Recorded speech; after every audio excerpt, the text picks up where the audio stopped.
Morning, everybody. Good morning, Sodaron back. I'm trying to find World Cup. Good morning.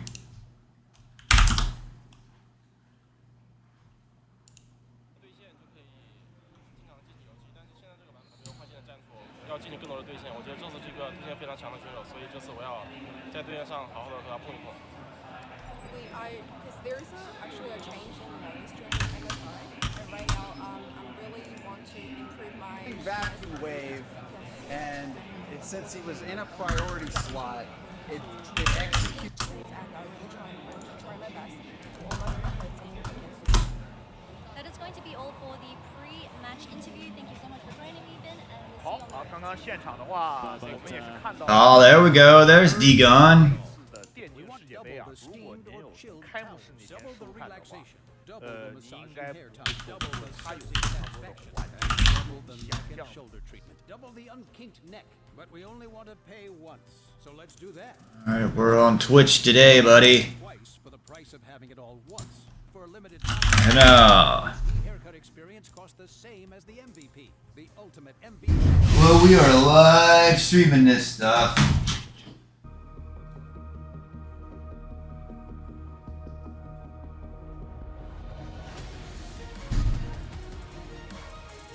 EWC gold.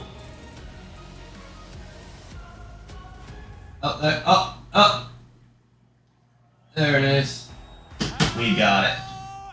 And welcome, one and all, to the Esports World Cup presenting League of Hey, we're watching. Arena for a historic moment in our esport. I'm Kangas. And I'm Fancy, and I am so thrilled to be here on this stage, ready to witness 8 of the best teams from all over the world came here to compete for a chance to be the first ever Esports World Cup presenting League of Legends champions. Honestly, we've got a lot to talk about, Kangas. Absolutely, we do mentally why this moment is. Who's that guy? Because for the first time in a long time, League of Legends will take the stage alongside the rest of the esports world and allow our communities to interact in a way we never have before, which is not only a big deal for the community itself, but for the organizations that are participating in this event. It is a historical moment indeed. More than 500 teams from all over the globe are here in Riyadh, in Saudi Arabia, to get a chance to win the Esports World Cup Club Championship. Not only that, those 8 teams that we're going to witness tonight have already earned 60 points just by being here on this stage, and they are ready to compete for a chance to claim the trophy with the lion's share of $1 million and 1,000 points in the Esports World Cup Club Championship.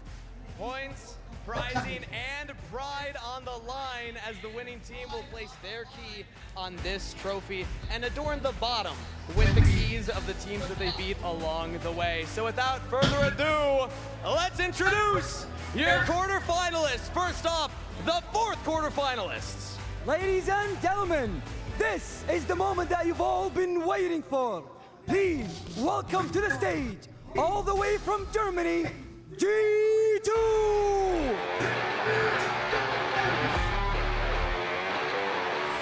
In the top lane, Broken Blade. In the jungle, Yikes! Their AD carry, Hans Sama. Their support, Mickey X. And in the mid lane, the MVP, the one and only, Cops! The undisputed kings of Europe, the most proud team in the West, with a 50%. Hey guys, Sodaron stream. According to their math. I just thought I would come here and live view this. In this tournament and win the whole thing. And their quarterfinalist opponents, FlyQuest! The 2nd seed from the LCS with the roster of the top laner, Buebo! Jungler Inspired, mid lane, Quad! Support, Busio! And at his 2nd international appearance in his rookie year, AD carry, Masu! FlyQuest still have much I to hope prove on the international stage, as this will be their 3rd ever international appearance. Next up, The first competitor. I thought the first match was T1 versus BLG. To the stage, your reigning MSI.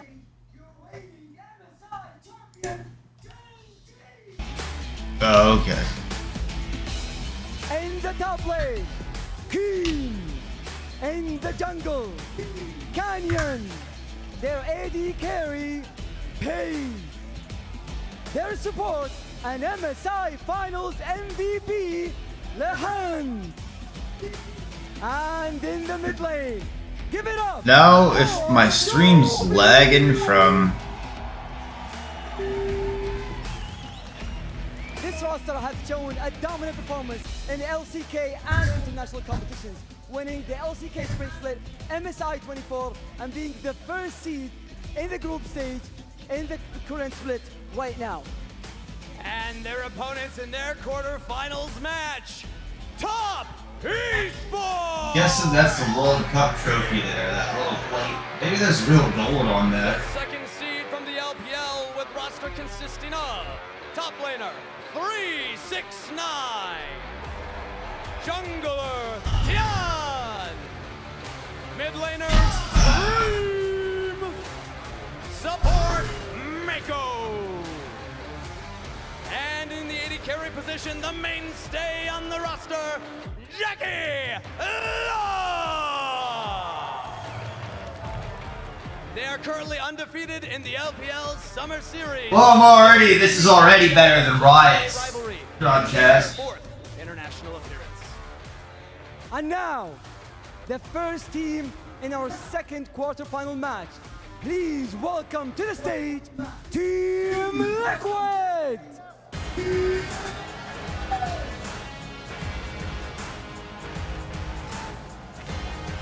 Roaming the jungle, Omti. The mid lane, APA. Their AD carry, Yon. And your ex-world champions in the top lane, Impact and support, Core JJ. NA's favorite team, a team that has brought back the competitive spirit in international events for the North. NA's favorite team? That's not NA's favorite team. Of the EU fans during their MSI run, they are ready for a rematch later tonight. And speaking of that rematch, their quarterfinals opponents, Fnatic!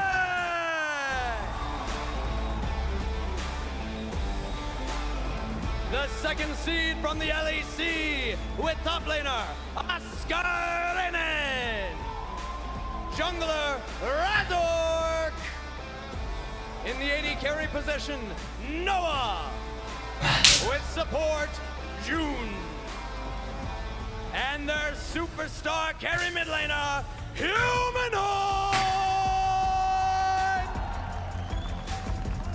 The first org to ever hoist a world trophy and the most storied org in the history of Europe. This is their 15th international appearance.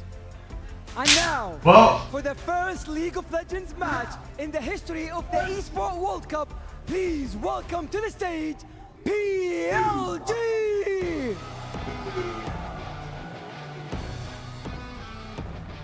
In the top lane, Ben. In the jungle, Shen. In the mid lane, Knight.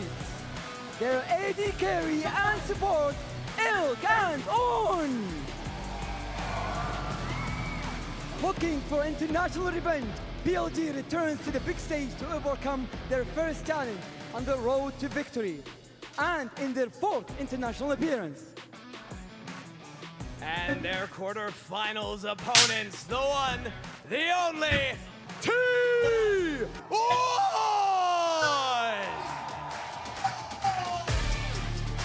The second seed from the LCK with a roster of top laner, Zeus, jungle owner, AD carry, Gumayushi, support, Carrier, and in the mid lane, the unkillable Demon King, the first inductee into the Hall of Legends, and the greatest of all time, FNC!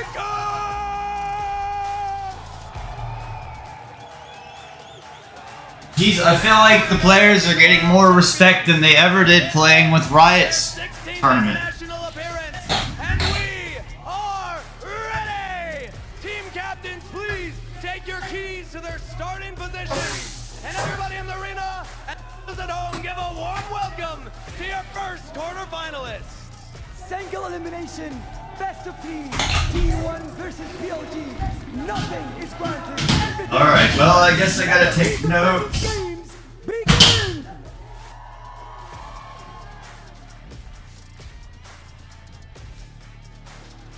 World Cup.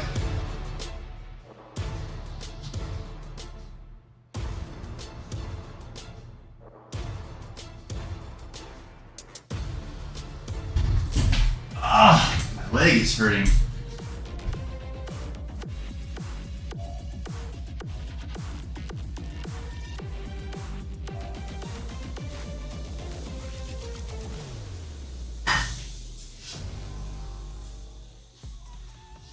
How about that for an intro? Thank you so much, Kangas and Fancy, to kick things off. And you got to see right there, Bin protecting the key and bringing it on out. T1 protecting the eagle of the LCK to kick things off here. Ox, how about that for an intro? Yeah, pretty hype, you know, and I feel like out of all the matchups we could have started with, this is the one that I really had my eyes on in the quarterfinals. I think both teams domestically in the summer so far had a couple of hiccups, but we've seen them go pound for pound at internationals where they've matched it before. The thing that really strikes me is everybody looks so happy, and everybody's got these big smiles on their faces, even when they're doing the content as well. Carry it just a big smile when everybody's just trying to be serious, you know. It feels like everybody's really enjoying the EWC. Valdez! Yeah, Valdez is at a tournament! Hey, Valdez! A little bit, as much time as they could, and we're not exactly sure what we're going to see from 14-13. We said in the roundtable earlier that the drafts from the Asian regions generally a little bit more standard, but it's still exciting to know what surprises could possibly be there, Valdez.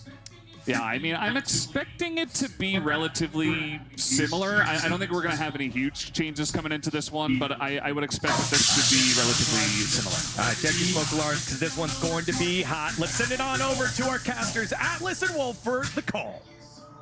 Thank you so much, Digon, and of course the Valdanalist and Orcs. Man, I missed the Valdanalist, didn't you, Wolf? Of course I did. We get enough of him off camera, but now he gets to take to the stage. Exactly. This is a hype matchup to start things off. Now, we're on a new patch. We're gonna see hey, my favorite League of Legends caster, Wolf. He just happens to be here at this tournament. More reason for me to watch. Faker has been able to lean on this pick, even in his weakest moments over the last year.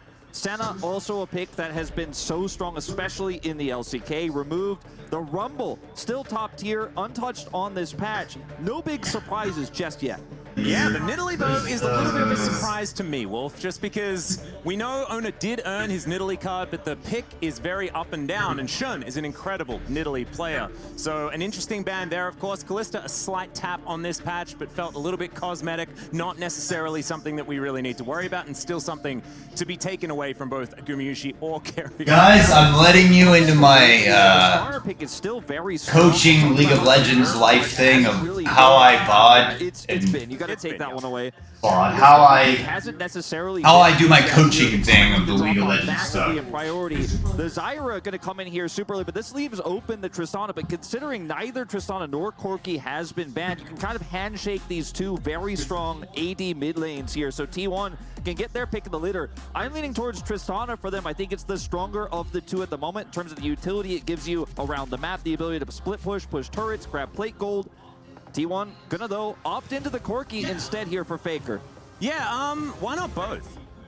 I mean, theoretically, you could. I just took a nap and only got about an hour of sleep. I should have just stayed up and streamed. So I'm just getting going. We know that he's not necessarily a favorite and hasn't found too much of that success.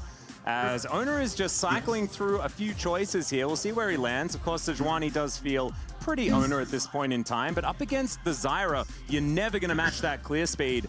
And we know Shun absolutely loves just playing AP jungle. He's played a lot of games of Brand, really has sort of... I don't know, I think you're gonna lose. I think T1's already lost this match because they picked, they didn't pick AP junglers. Jinx potential pick would have been interesting. We've seen it a little bit in the LCK. Now, interesting, Knight is going to pick Tristana, which isn't a surprise to us given this meta right now. However, Knight hasn't played any games of Tristana domestically, and a lot of people are saying this is not a strong meta for him. AD carries in the mid lane hasn't really been his forte. He's even shied away from it, played the Hui, even played the Malzahar in the mid lane. But the Ezreal pick is right now the S-tier, top-tier pick for Elk in the bottom lane. Even though Ezreal used to be historically a relatively fragile early game champion, his stats have been buffed so significantly that he wins almost every lane right now. He's great in team fights later on. And I want to see what T1 have in terms of the answer. It's Zeri, and Guma domestically has shied away from this pick so much, but this season in particular, he's played it a ton.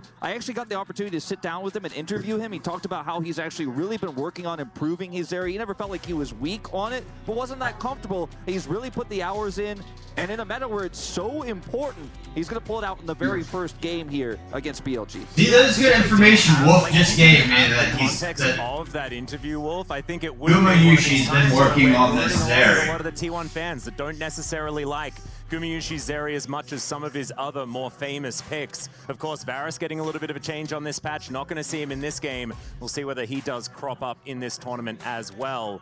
But jumping into the next round of bans, we'll see what's going to be taken away, because already both of these compositions are shaping up a little bit differently. Obviously, we can see 2 AD carries, one for the mid lane, one for the bottom lane, pretty standard these days, but it's a tank in the jungle for T1, and it is the Zyra in the jungle for BLG, meaning that we could see some of these explosive early games and possible time for BLG to try and capitalize, as they've already taken away the Rakan. Of course, Xayah as well, getting a little bit of a buff on this patch, and there goes the Alistar. It's interesting to see the Rakan ban in response to the Alistar, because Alistar kind of indicated to me that perhaps they were going to look for a Leona lock-in here and then save that counter pick for Zeus. But instead, it's going to be a Rakan ban. This is a great 4th of July to me. I'm glad of this World Cup. Today would have been very boring. The Renekton is taking away a very strong pick right now. Lulu, pretty self-explanatory with what you can do with the Zeri to boost her up, so later on you actually have a ton of combat stats in those late game team fights, but also the ability to then set up engages with the Sejuani. But as I expected, Keria is just going to go ahead and lock in that Leona. Feels like he gets this one for free. I think BLG definitely had a different read on how that bottom lane was going to go. Now, Skarner and Cassante, the 2 big top lane picks that are still left up and available here for Bin and Zeus. It looks like he's leaning towards the Cassante here. Very strong with the Tristana double 80 carry meta we're in. Gonna lock in this Nautilus first, thinking about that top pick a little bit more, because we know Zeus loves to play range top into Cassante. Even if the Skarner pick is considered higher tier, you might see something like the Twisted Fate. To combat that, the Jax here potentially, he was hovering the Gnar. BLG look like they're a little bit worried about this counter pick. They haven't made the decision yet, that's why they locked the Nautilus first, and they're really giving this one a lot of thought, but it looks like it will be the Cassante in the end, and I would not be surprised if Zeus is happy to lock in the Twisted Fate in response. Even the Gnar, potentially. Yeah, we'll see what it is actually going to be. I would have loved it if it was the Jax, because then we get Jax versus Gragas, and we get to see Zeus on his Gragas. Because that has been a pretty key... These teams might play really hard right here, because they're not on a Riot Games thing. He doesn't care about counter picks whatsoever. His Jax is just absolutely terrifying. But he's going to be taking the Cassante this time as Zeus. All right, okay, so we've heard about the 280 carry meta. What about the 380 carry meta, Wolf? Because that's not even Vayne, that's Space Vayne. Yeah, well, we'll see what ends up happening here, because this is about to get wild, and it does look like it's going to be Faker playing the Kai'Sa in mid lane, Corki going to the bottom lane. Wait, no, surely not. That can't be it. That can't be what's actually happening. I think it might be Atlas, because... Really? Yeah. Zeus? What's happening here? Zeus will be able to outrange the Cassante, and obviously this is a pick no one has seen in the top lane before. You're a genius, Wolf, because you get all out and over a wall, and you just then go back. You skid over the wall again. You're like, bye, Cassante, thanks for the Zeri loves to interact with the shields. She's going to have a great time in this matchup. Range advantage going to the Zeri. I think teams are going to play different here because they don't have Riot Games down their back telling them what to do. I'm pretty sure Riot's a game company that are like telling these teams and influencing them behind the Doors, hey, play On the this. side of T1, the Kaisa as well with the Corki. We've seen Corki flex to the bottom lane. It'll help our skin sales. With not a lot of success, they ultimately decided to put Faker. We may give you a bump, I think probably this makes a lot not. more sense than putting it bottom lane there. Kaisa mid has been played and is getting a little bit more popular these days, but just so fragile into the Tristana. Felt like suicide to lock that one. So ultimately, going to be Zeri in the top lane. A new counter pick for Zeus. Guma's on the Kaisa. So a lot of follow-up here to that strong engage they have with the Leona and the Sejuani. Yeah, I'm really interested in how this one's going to go. It's been a long time. Well, it's been a long time there. Azeri in a solo lane before, Wolf, and it just was not something that was on my bingo card today. Of course, T1, they do like to experiment. They do like to do some crazy things, and I'm looking forward to seeing what Zeus can do. Because if you look back to Zeus's performances on Range Champion, I keep thinking today's Sunday, and yet it's Thursday. Probably because I only got like an hour of sleep for some reason. I tried to go to bed at 5 o'clock, so I'm not really full of energy at the moment. I just want to live view World Cup and give my opinions because everybody else does it now. Now I can pretty much do it on any event. And honestly, everyone's cooking extraordinary. Take that back. And I guess I don't know if I could do it on Riot. And here we are, onto the Rift for the very first game. Both teams making their way out now. And I just hope that we're glued to the top lane. That's all I want, Wolf. For this whole game, I just want to see how this one's going to go, see whether we get the all-out into Zeri skate away interactions. Or maybe Bin just says, don't stop it with the funny business. I'm just going to kill you. As Zeus has even taken the barrier just for as much lane control as possible. Absolutely. On will be able to avoid the Zenith Blade here, but one thing I really like about this Zeri pick, or just any range top into this Cassante in general with this draft for T1, you mentioned it, the clear speed of the Zyra is going to be massively faster than what Owner can provide on this Sejuani, so you're going to need lane prio and a lot of control for Owner to make an impact in the lanes in the early game. The Zeri is definitely going to allow for that. The Kaisa lane with the Leona bottom lane also can be a power lane where you can get that advantage over the Ezreal, so it gives a ton of agency to otherwise very slow jungle pick here for Owner. Looking forward to seeing what's going to happen here. Yeah, I think we just went over this on my stream earlier that we've got an AP jungler into a non-AP jungler, so I mean, we've been going over it on my stream and how the AP jungler would be like 40 CS above on the first 10 minutes and then like 100 on the next 20 minutes. Sorry, I'm not awake yet. I just jumped out of bed. I'm grabbing this opportunity to maybe gain another follower or two, so it's worth it. Big flash forward. A bit weird because Elk not there, but it doesn't actually matter. That's first blood going to On, taking matters into his own hands. Now this is wild here to start things off. Now, not going to be the Zeri matchup into the Cassante after all, with the lane swap coming through here. And it's just going to be Zeus backing away, but this is going to be a horrible start here for Owner in the jungle. We'll just go straight over to his blue buff event. I think T1's going to lose. I already told you. As you can see, T1 lost the game. They didn't take an AP jungler. LPL is ahead on this AP meta. I could be wrong, but I hope I'm wrong because I'm an LCK fan.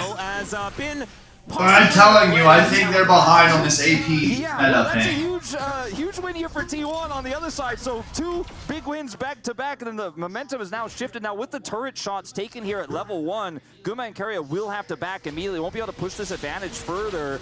And with the lane swap coming through here, Zeus is just trying to defend. This might just prove Sodaron's jungle clinic today of what like T1 and the other top teams do. We talked about it on my stream earlier where I said AP meta. I don't know if the top teams will be playing them or be playing around until you get to like once you get like the LEC teams out of there, once you get the LCS teams out of there, then maybe the teams will be playing around more on the jungle meta. It's going to be so low eco in this game. Yeah, Owner is definitely in a rough situation. Of course, Keria keeping his eye on exactly what's going on here. Zeus really wants to be able to clear out these minions. On going to hook his way in. but I don't think they're looking for a dive. No one really capable of tanking turret shots. Oh, and now we got a pause. So I'm glad I'm not a caster like Wolf sitting there. Now we got a pause. Full information as to what has actually happened, and hopefully we can jump onto the Rift once again as soon as possible. But already, there is a lot to dissect. This early game has begun. And Wolf, I want to start by having a brief conversation about lane swaps, because lane swaps were a thing that were very prevalent at MSI. If you're one of these watchers of League of Legends esports that sort of skips domestic leagues and just goes from international to international, you might be like, well, this is normal, guys. This is exactly how we enjoy our League of Legends. It's lane swaps all over the place. No, that was sort of changed, right? Yeah, they basically changed it so that you can't get as much value out of lane swaps. We've seen a lot of changes over the years to lane swaps, turret plates, the ability to get gold by swapping lanes and throwing a top laner off, making it so that if you're late on the swap, if you react late, you end up getting a massive advance speed. I'm trying to wake up. Where lane swaps were so prevalent. Is anybody out there? Any chat? Good morning. Hey, good morning. Hi, Sodaron. I'm good, bro. How are you? I'm just here. Hey now, Pizza. We are live co-streaming, watching World Cup today. Hey guys, good morning. I have been putting out a lot of content. Not a lot. I've been putting out content here lately. I mean, I've been streaming a lot the last few days, so it feels like I put out a lot of content. But if you go back and watch my stuff, before, this is why I'm doing the World Cup. Like, you don't have to watch me right now. Like, maybe a couple days from now when you're bored, or you can go through my content again and see where I talk about this jungle meta thing. And that's mainly what I'm doing here. I told you at the beginning of this game, I want T1 to win, but I really think BLG's already beat him in the draft just by picking the Zyra. And Wunner already died, and he lost some camps. I think T1's a little bit behind right now. And this is, I mean, Gen G's on a completely different level, so Gen G's gonna win Worlds and World Cup and everything this year. Hopefully BLG's a little bit stronger than they were at MSI, because I feel like the LPL's leveled up here. I've really been, hey there Leon, thanks for showing up. So, hey Zua up there, if you could give me a follow, man, I would really appreciate it. Tell your friends to follow Sodaron. Hey now. Hey more can't, LOL. Hey now guys, thanks for showing up. Are you watching the World Cup out there and missing Riot Games? Anybody out there? See if I can options for escape, and he's going to use a few of them here and make it out. Drop me some questions, guys. Let me know how you're doing. I'll come back and check my chat. You know, I've got this. I'll be talking. I figured I should take advantage of checking out this World Cup and streaming it. So I've been streaming a lot here lately. I'm getting used to it now, guys. So thank you. Thank you for your support. Please tell your friends to follow me. I'm getting close to the Twitch affiliate. So then I'll be able to go around the world and take pictures with you and meet you and gain more followers. But I feel like I've been putting out really good content. I put out this Brand Jungle game earlier this morning where I went 12-0 in my third game of Brand Jungle. So go back and watch it. Watch my stuff here lately over the last few days. I can show you how you progressively get better at the jungle if you just keep practicing the same champion, basically. You have a little bit of control, post 6 and set up dives in the bottom lane. I'm not awake yet, guys. I was streaming. It was like 6 o'clock in the morning. I said, I'll take a nap and I'll come back to World Cup. My alarm went off. It was 9:30. I snoozed, and then it was 10:45 before I knew it. Time to jump up here on the computer. So I'm not awake yet, and I'm not a coffee guy. I've got some tea, so once it kicks in, I'll probably be more alert here to talk to you in my chat. The late invade really paying off here in this game number 1. Funny business on both sides. T1 from the draft and BLG in the gameplay. The real question becomes, where I also don't like the T1. Another thing I don't like that T1 doesn't have is they're missing a teleport on here, so that might screw them later on here in the game too. You know, BLG's got a 500 gold lead right now, so I mean, that's how I view the game. If you want to ever know who's ahead, it's the gold value. getting not so much solo practice kills. on this really cool snipe tech R5 pick with the Zeri. But hey, chat. Yeah, it's really Hey good. guys. I actually feel like Thank watching you for showing up today. Gameplay as well, where most of the time, of course, obviously the Casante's level 4, so you don't really need to worry about it. But normally you want to stay away from walls when you're fighting a Casante. This is the other thing I kind of bring up in my my content here lately about why the AP junglers. It's how they farm the void grubs so fast. Like he's just here right in Wonder's face, just a very comfortable way of farming the void grubs like they're nothing. As Extendo Beam is going to do a bit of damage here onto on grasping. T1 gonna take one. They got a smite up, so I guess that's why they probably backed off. In the mid lane, as it were. So still going to be able to grab himself a grub, and no foul here. Really important that I enjoy my little setup here, guys. I got the computer here and the TV over here. I really, someday, hopefully I get this mounted better so it looks more professional. So really important for Knight to have those under his belt early. But thank you, chat. Thank you for showing up, guys. T1. And when you look at the gold lead at the end of the year, if I grow more followers and the streaming takes off a little bit more, I'm gonna upgrade my PC and get some new hardware, another monitor, so I can have the chat and see it much easier. So when I grow my stream, I'm gonna get better hardware. I think by the end of the year. Got $5 grand setting aside to buy a new PC rig, another monitor, new webcam, better cameras, maybe a better microphone. Instead of using the Blue Yeti, get a SLR mark or whatever, the SLR mic. I don't think that's what they're called. Whatever the hard cable one is. Actually still fantastic because he's Zyra, and even if he dies, if he does a bajillion damage before doing so, it is also a good thing as well. But I think Ben should be able to mirror that. You mentioned having the teleport means that he can take care of side lanes. Okay, chat, who's gonna win World Cup? I say Gen G. At the same time, so I think Gen G's on a different level. This next team fight is going to look like. If you've listened to me and watched my stuff over the last few years, I'm a big fan of Chovy. So this is my year that Chovy finally pays off and shows the world that he's the champion he is. Sad about that, but that's fine. Don't get everything. There's a flash. Gets the flash out of Shun here as well as Faker avoids the Canyon and Chovy together are like a dream. In the face, and Faker is going to be able to grab that kill. Now T1 moving ahead in the kill score and actually ahead in gold as well. Yeah, I think this is a really calculated play here from T1. Owner sticking around the Dragon Pit, maybe. Okay, so as I said earlier, we're about at the 10-minute mark. Like I said this early. You don't believe me? Go back and watch. Set up there on Daguma, but then seeing an opportunity around 10 minutes. You're the angle on the Valkyrie there was fantastic. 40 CS ahead. I think I said 40, and then 100 by 20 minutes, and then like 150 by 30 minutes. But isn't actually hit by the ultimate. He's just on the edge of it there. Ends up being able to follow up on the play. Big true shot. I mean, T1's got a gold lead right now. So. There's the Zenith blade in. Shield of Daybreak comes down. Immediate cleanse on the Solar Flare. As Elk continuing up the damage. There is the massive. Personally, I'm a T1 fan. But personally, I think that BLG will win this match. I'd rather T1 win.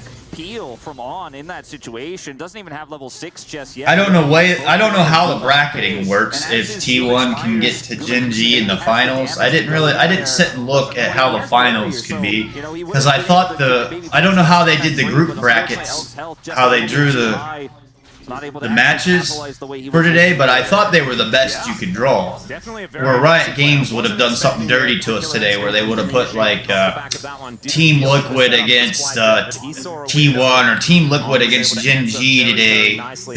Riot would have gave us 4 of the worst matches today, and they would have been awful. I mean, they would have been good, but they would have, just from the potential of what they could be.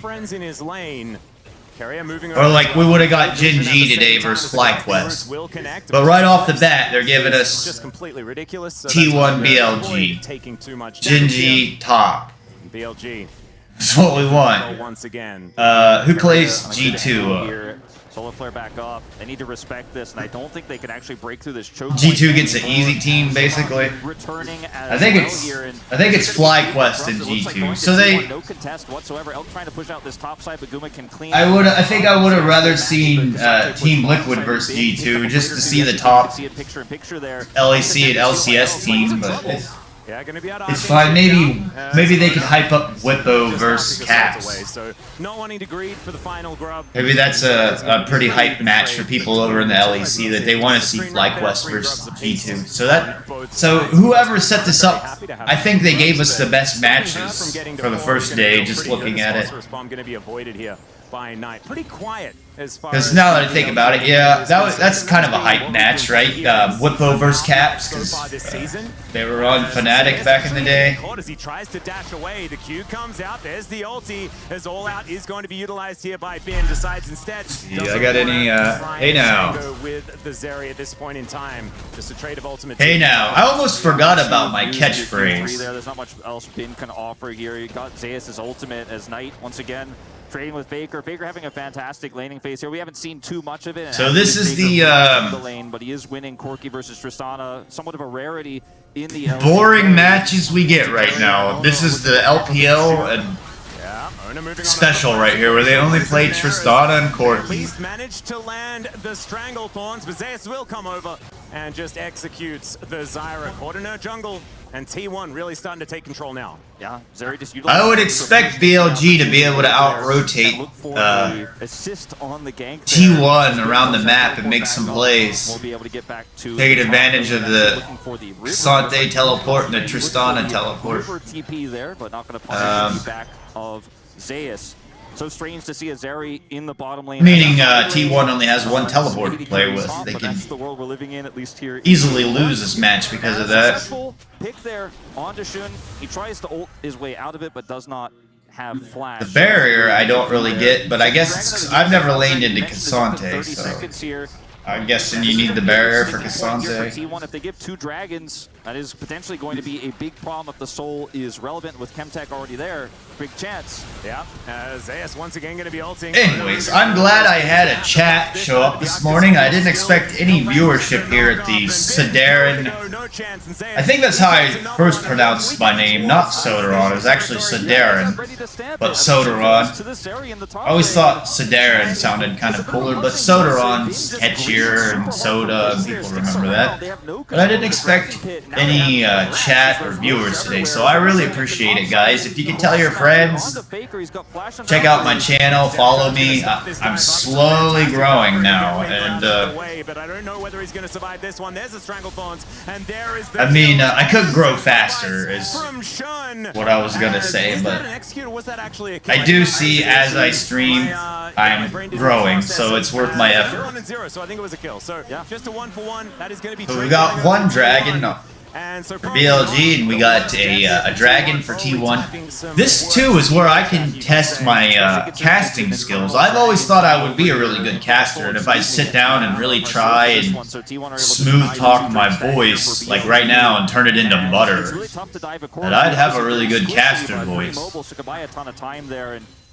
So this, I guess, is my chance right here. Quite significantly down to just 187 now. I always thought I would be good enough to sit up there with Wolf and Atlas and cast these games if I wanted.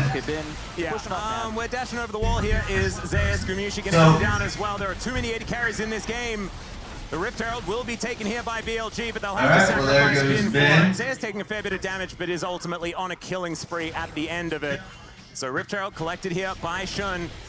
We'll see whether Bin's sacrifice is going to be in vain or not as they get to work on the top. So say T1 do win this, then I do like this if T1 win, because then I can go to my little notepad here, notes, and put Sejuani. Commit to it.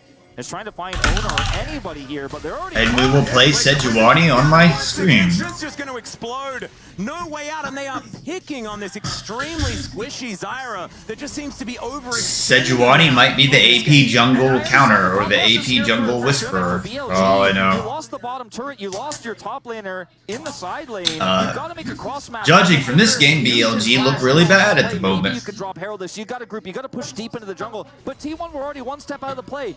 Let me retake that back. See, there we go. This was like just me being a nervous random new caster. I'm just throwing words out there talking. BLG don't look really bad. Let me take that back. They just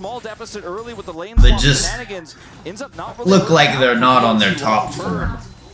I've seen gold lead for T1 now. 3 kills Zeri can clear these waves so Zun play a lot better. You know, Cassante, we've talked about in the past what he can do with very little stats, with very little items, with low econ and lane swaps before, but against the Zeri, it's a different Like story. I said, this might be something with T1 where T1 play better because the way Riot Games treats them like they're the mascot of Riot Games. And I'm being serious. It's Knight that's caught in a pretty poor position, but he's Tristana, so he has rocket. I feel like a ludicrous ability, and he's going to Riot Games has kind of had T1 as an orb's arm tied behind its back, like trying to always tell it what to do and whisper in its ear, right? And we finally got a week where we got a major tournament after like, it's been since season 1, guys. Got a major international tournament now that's not, but Static Shiv isn't really consistently built. I repeat, not influenced, ran, organized by Riot Games. I'm sure they're like off right now, texting people You mean 3? Sorry, yes, 3. behind the scenes, like trying to change and sway things. For long enough for me to, I can at least But conceptualize it. I can't conceptualize I like it. Zeri as a I don't really like the LCS casters. I don't really like. those kills by Bin. I mean, The LEC's okay, but with the deficit he had. I don't really like a lot of the LOL esports casters. I don't consider them professional. They sound very childish to me. So when I get over and listen to the LCK, the casters sound much more professional to me. Now it may be where like Monte Cristo was an influence back in the day, and maybe his ghost still haunts the halls of the LCK and the LOL part. But they just have a more professional sound to them, so I'm happy to have Wolf here. I don't think I've heard Valdez get to go to one of these tournaments. I can't recall Valdez ever being at a Riot Games tournament, and I think he's really good and has a really good voice. I think he's an English teacher, so you would think out of all people he probably would be skilled at casting if he's an English teacher. Valdez seems like a very talented person. I've said it on my publicly on my social media and stuff. I'm a fan of Wolf. If I had to pick a favorite caster, he's probably him. I don't really like picking favorites. Finally, the Herald maybe going to get something done here in mid lane. Still a pretty healthy turret. We'll see how much they can take out their own. But I just think they're on a different level, and it's either where Riot Games is in the other people's ear, or right into the thick of things. Zeus has turned up as well, and Faker kind of frontlining on this one, taking Mystic shots. True Shot Barrage is gonna get. We'll leave that open. Sometimes you can leave things open. You don't have to finish it. So much damage. Great usage of the Herald here to set up for the Dragon. Faker, unfortunately, basically tanking. On getting an important ward out of there. I guess I need to work more on my casting and talking about the game in general, and not talking about the outside things, right? That would probably be a better thing to do. Whoa, that's a flash. Gumiushi gonna have to flash in response as So, well as Carrier just a little bit late to the play. This game here, like, I'm testing out my casting skills, so BLG. forgive me. Brilliantly, also getting some space here on the bottom side, and it feels like the tempo has shifted so quickly. I've never casted a game, so I'm learning. Yeah, and it all comes down. I mean, it starts off as a set of domos. Remember the top side turret being taken there by T1. True Shot Barrage came out from Elk. Now, I don't think I would be one of those casters that I'm known for knowing the skills of every champion. I could care less about the skill name of the champions. The most part was in those kills onto Bin, and then the turrets they that doesn't give me much information when a caster gets paid money just for saying names that Riot makes up. Succession there, the Dragon as well as that kill onto Carrier. They're back in the game. Still a huge gold lead here, still a big I don't know how my sound's coming through because I'm listening to the sound on my TV, and I noticed it doesn't come into the mic very well, which is great because that's what I wanted. I thought it would bleed through really easy. So you're getting my sound feed from my computer speakers, which are delayed. They're like 2 or 3 seconds behind the TV. So I'm hoping it's not like interrupting itself on the stream. I don't know if we've got any. Again, I appreciate a first-time chat. And so she is going to be really, really huge, despite what people say about how Knight has been playing. Elk on this, Ezreal as well. We know how good he is. As a grasping roots is going to land once again. You're kind of a salesman whenever you do this. You're always selling yourself. Flashes and cooldowns. See whether BLG can find an opportunity. Killer instinct here from Gumayushi. Solar Flare gets flashed, and we're running out of these flash buttons. I like how Wolf was like, Gumayushi has just practiced Zeri a lot, spent a lot of time on it, and like hyped up how we're gonna get to see Gumayushi play Zeri, and then it goes to Zeus. Get some additional gold, get some But I like that, because overall still a pretty big win here. T1 just did something completely different in this game that you don't see. And On has just done such a great job of absorbing the pressure, appealing for his squad when we see these re-engages come through for T1. Now it gives me reason, hopefully like, just fine. Doesn't have a turret. I want to stop saying the word like. I'm trying to get that out of my talking when I'm streaming. Going to throw the grasping roots towards Ona. As the plan. Hopefully Sejuani wins, and then I can play her. With his smite, Knight not going to be able to. I don't have Zyra on my accounts. It's going to be a little while before I get her. His Warmogs after that Zeke's completion. And True Shot Barrage just checking to see whether there are any people in the Tri-Brush. Now, it has been an LPL classic to start early Barons with this Zyra jungle pick, and I don't think he quite has the items. If you watched on my stream earlier, or if you missed, please go watch my Jungle Brand game I played earlier this morning. I was streaming, it was so good I had to stop and make it a VOD, and then I just relaxed and got tired and didn't come back. My plan was I was going to stream all morning until World Cup, and then I realized I'm going to be too tired and not enjoy it. I think this is important for me to be doing what I am right now, because it can potentially pick me up at least a follower or two, so it's worth my time. It's really hard to set up those engages for Kai'Sa when you don't have control, when you don't have vision. And this is a thing that T1 have done for many. Normally the teams I notice go and get 2 items. Around the 25-minute mark they'll have 2 items, and then they go for a Baron team fight, and that's what's going on right now. You got 2 items. I think the T1's comp still team fights. 2 items. 2 items, 2 items, and Leona and 1 item, basically 2. That you can see how a team fight will play out. So both sides, see BLG, I think BLG might be. As this game goes on, as far as controlling the map, and as these really valuable neutrals get more and more. Well, they're all setting on that, right? Except Nautilus is on a Giants belt. I think that Bin being able to push in. At least we didn't get a Senna game. Is going to be very, very strong. I think the LDR pickup here for Zeus is a really big spike for him into this Cassante, and is going to make it a little bit easier for him to team fight front to back, as long as they can set up the counter engage coming through. But it, again, relies a lot on vision control. Time's running out on this. I was going to notify my social media, but T1 more group bottom side here. Faker has his teleport back. They were able to get vision on the Baron here, so I don't think it's going to be a trade of objectives, but BLG are definitely fishing with the idea of this. They do have that Zyra. They do have pretty fast clear here, so T1 constantly having to stay vigilant between both objectives here. And they have no real map control. They've got BLG has 2 dragons. They're behind a couple thousand gold. Here we go, starting this up. Full control for Baron.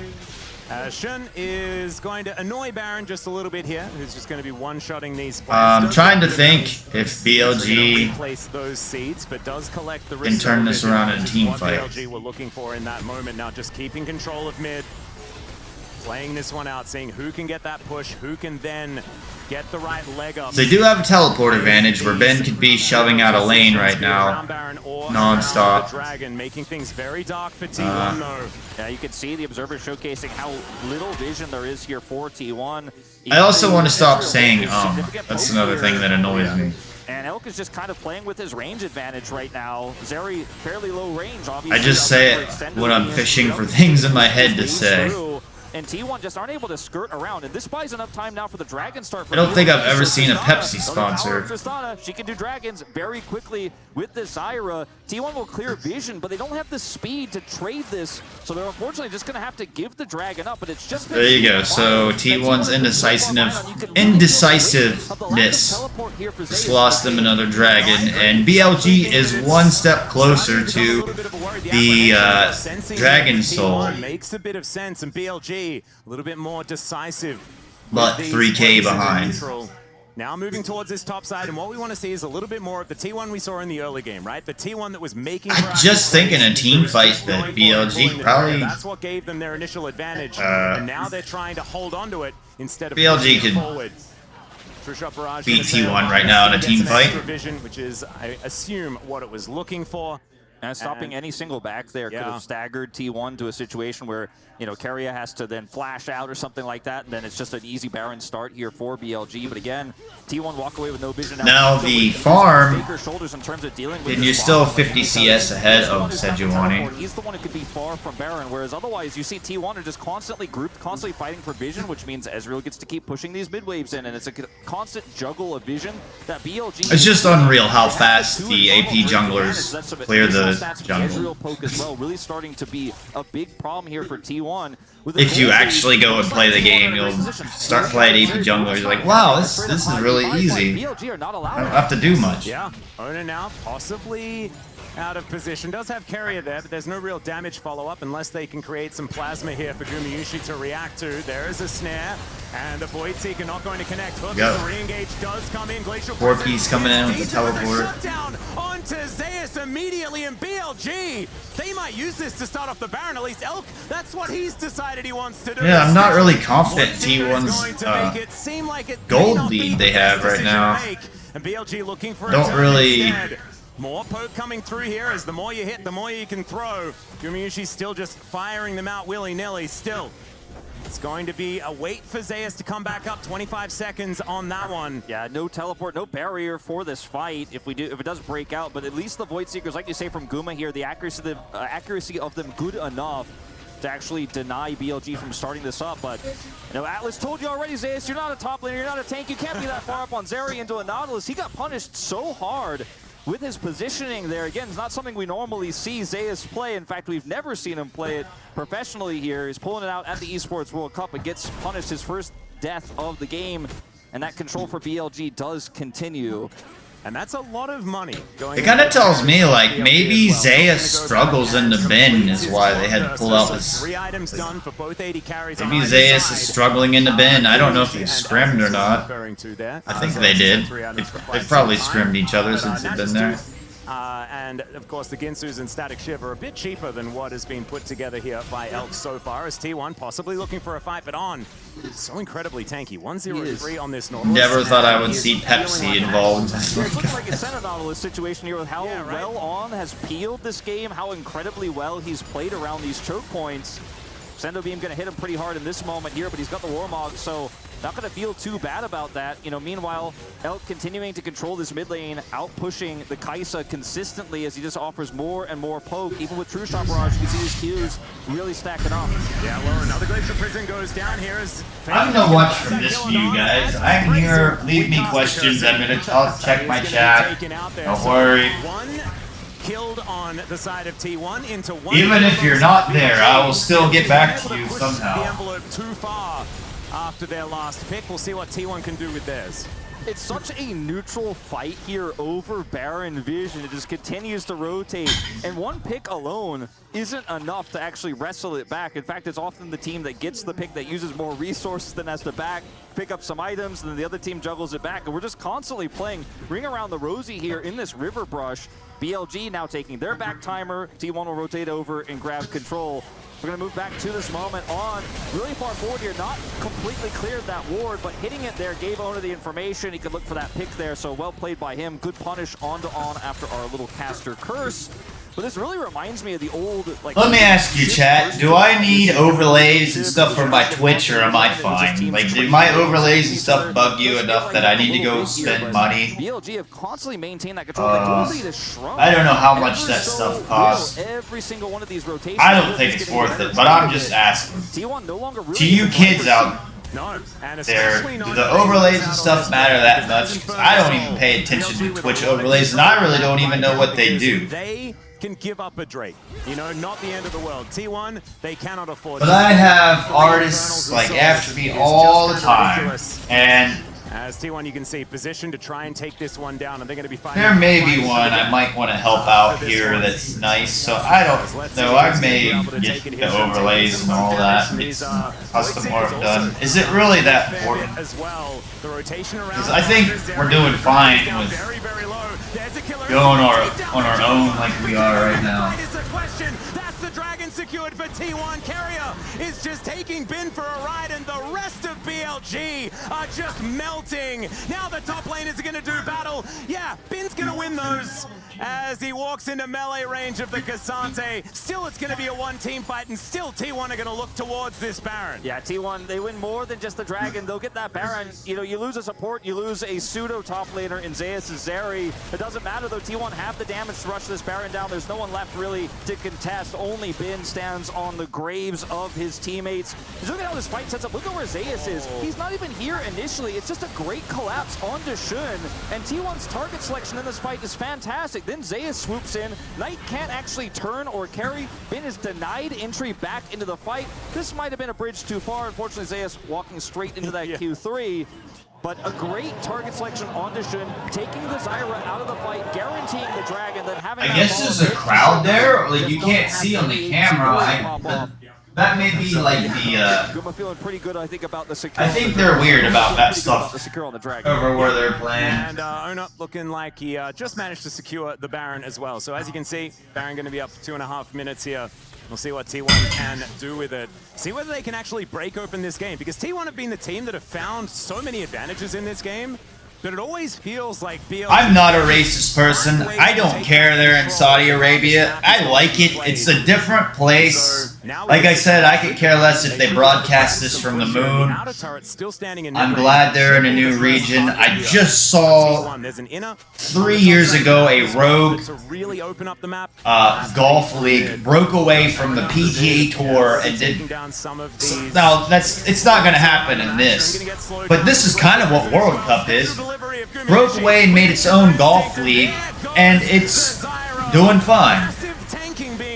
And I mean, it's unreal how much money these professional golfers are getting paid by this, the Saudi whatever people are worried about. Like, it's unreal. Like, one golfer got paid $800 million just to go and join this new tour. But it has raised the competition level of golf.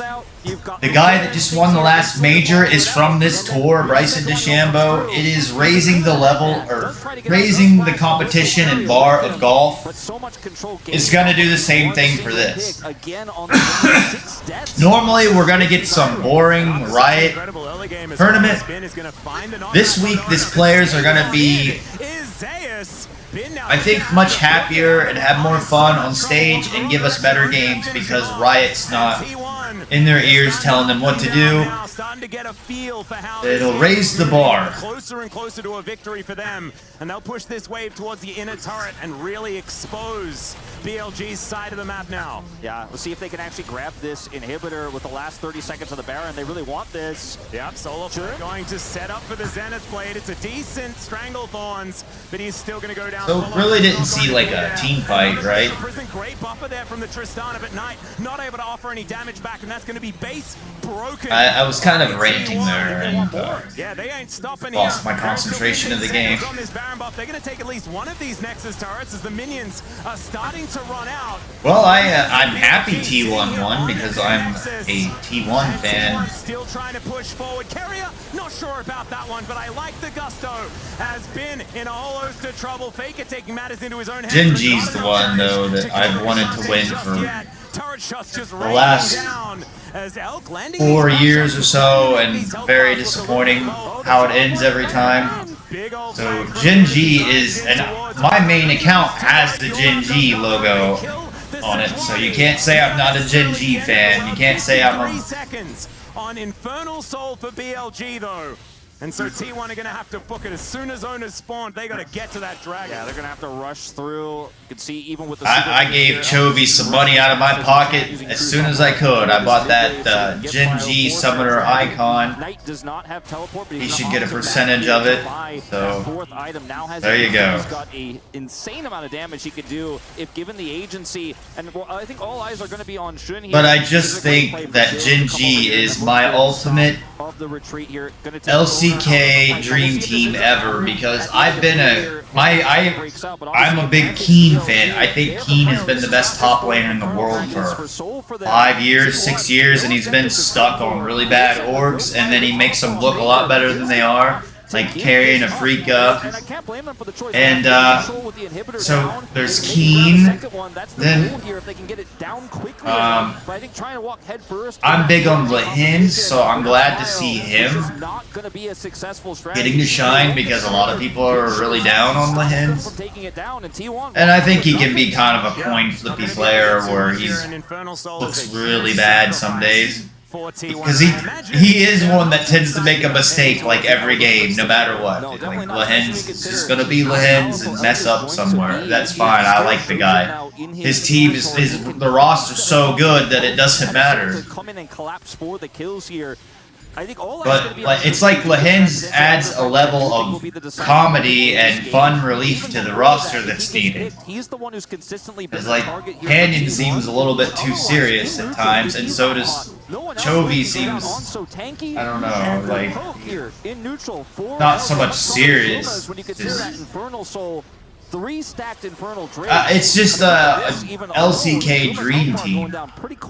So for them to go and win everything, win World Cup, MSI, I'm not, like, I don't, here we've got BLG losing to T1, so of course this is only game 1, hopefully BLG come back and tie the series. Because we have been critical of Zeris that don't build GAs. But just say BLG lose, then that kind of means, well then Top's going to lose to T1 and Gen G, and then it's going to be a LCK final, Massive damage potential. Which is fine with me. I would love a T1 Gen G final. Without one of their very crucial AD carries in this next fight. See how he is going to be able to play this one out, sitting there with his Bloodthirster shield stacked. I doubt it's going to be a Team Liquid Gen G final. I doubt it's going to be a FlyQuest. Positioning here, relatively risky on the right side. Here we go. Extendo beam, not Gen G final. There. Neither is the Glacial Prison, as BLG able to get themselves out of there. Bin at about 50% health, but he's the tank. He's not too worried. Solar Flare. The BLG does have the. They can get they got 4 dragons. Winning in the damage trades. Yep, you can hit every single Void Seeker onto squishy targets like Shun. I mean, this is going to really start to stack up. Corki Poke, not as strong as it used to be, but still relevant here as T1. Or the weight of the wallets, you can really feel it. Shun just trying to back away, get some healing. They're going to start the Baron. It's going to have to be a clean engage from On. Yeah, there's the flash forward from On. Speaking of... Oh, where's the other BLG members? What's Zun doing down there?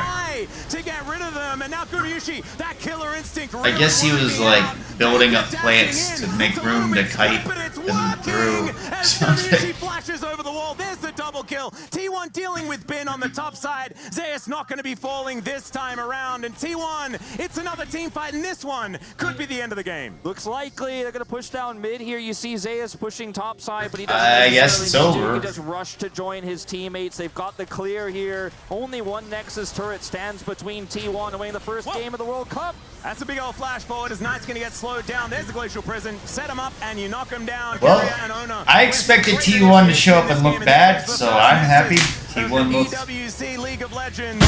T1 going to claim it. I don't know if BLG lost because they played T1 pulled like a trump card there and did something different. Crazy comebacks. I gotta say, on one hand, I almost was more impressed by BLG's performance in this game as an overall big picture, considering how far behind they were, the picks they found, how well they played around lane. But it looked like it confused BLG to do the Kai'Sa and Zeri. In those critical moments, bringing the game back, ending it there, the team fight that was super clean, and going way too deep onto one of 3 AD carries was a bit of a mistake, I want to say, for BLG. Didn't quite work out, but ladies and gentlemen, we're going to take a short break before the boys in the studio break it down.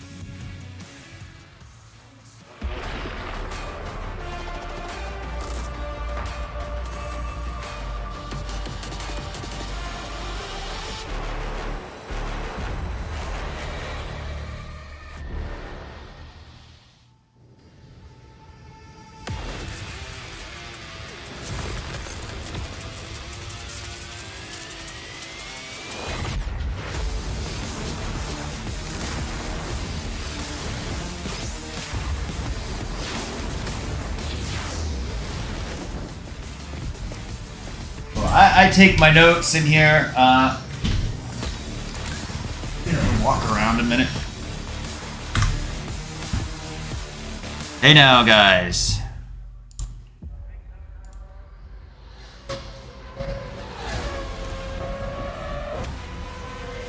Ooh, Formula 1. I like Formula 1. I even like the race they have in Saudi Arabia. I mean, I watch it.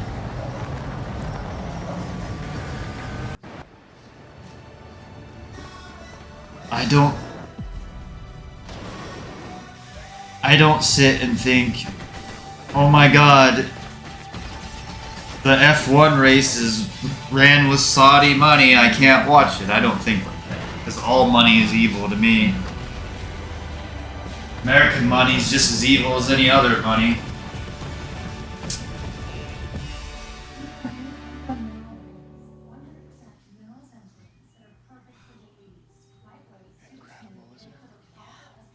Well, with your home, auto, boat, and RV all bundled with Progressive, you've got the peace of mind you really want. Yeah, I just hope it stays this way. Once word gets out about these places, they tend to... Are you done? And there it is. But at least your vehicles are protected. Let's hit the road. Hey, fam. I am just at this beautiful lake that I just discovered. Pretty bad when I'm watching kids content and it's selling me diapers because the kids that have have kids. It's pretty crazy. QVC Plus and HSN Plus. We're helping you beat the heat with the exclusive Christmas in July channel. It's your 24/7 channel to watch and shop more seasonal decor, more tasty treats, and more great gifts, all in one cool place. Stream the free Christmas in July channel on demand, anywhere you are, whether that's your couch, the beach, or even the North Pole. Download the free TV app to start streaming now.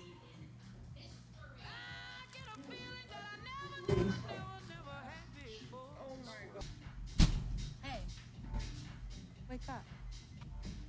The words in your head, you're the only one that can hear them. Say it. Yes. Hey guys, I'm still here.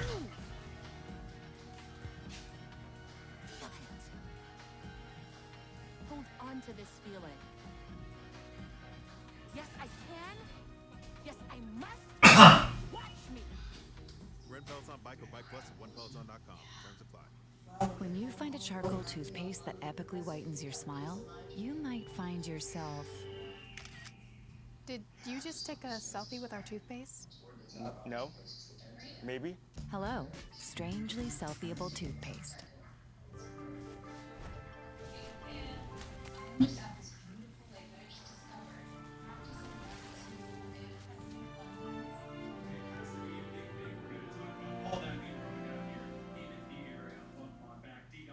Alright guys, well we got some analysis here. This is what I think that I have some skill with. 4T1. Yeah, and I think you can see why there's been a bit of a rise of red side priority. In the LCK, we've seen that quite a bit because this counter pick potential can be really punishing. Lane swaps haven't been seen as much as in MSI, and we got one this game to try and counteract it. And honestly, BLG did a decent job of navigating it, but still fell short in terms of the gold advantage. It's just insane that as the game goes along, you've got not only the 2 AD carries, but you've got the third AD carry on top of it all, as the casters were talking about. It's just kind of insane how much damage and pick potential you have with even just a couple of CC ultimates. You throw them in, and then all of a sudden the guy just dies immediately. It doesn't matter what they're doing or who it is on the opposite. I bet BLG still pick an AP jungler. I think we have the draft to kick things off here. Yeah, here's the draft. Zeri, again, a highly coveted pick, but now being flexed to the top side of the map here. Counter AP jungler. They have to be Zeri, you know, we saw the Vayne hog as well. Essentially, it's a mobile AD carry who's going to be able to free farm into the Cassante, and the Cassante's never going to be able to really reach you. And BLG had this great idea where they went for this lane swap, and you know, we've seen lane swaps nerfed, so we didn't necessarily expect this. Ona definitely didn't. They're not only shutting out the jungle, but on Isn't there a promote button? He tries to move in. He's like, there's no jungler here. I've got smite. Maybe I can get the Krugs. And he actually ends up dying for it.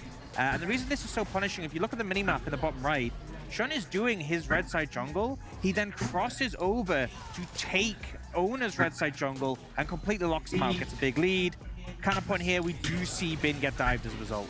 it does get moved. They were talking about this during the cast. The teleport comes in, and it's a little bit close, you know, some damage going the way of the T1 members, but it definitely does set Vin pretty far behind, and then eventually the Zeri kind of pops off the big way in this game. Yeah, and this one was, again, we sort of saw the momentum that had been achieved by Shun. It was looking positive. They had a gold advantage.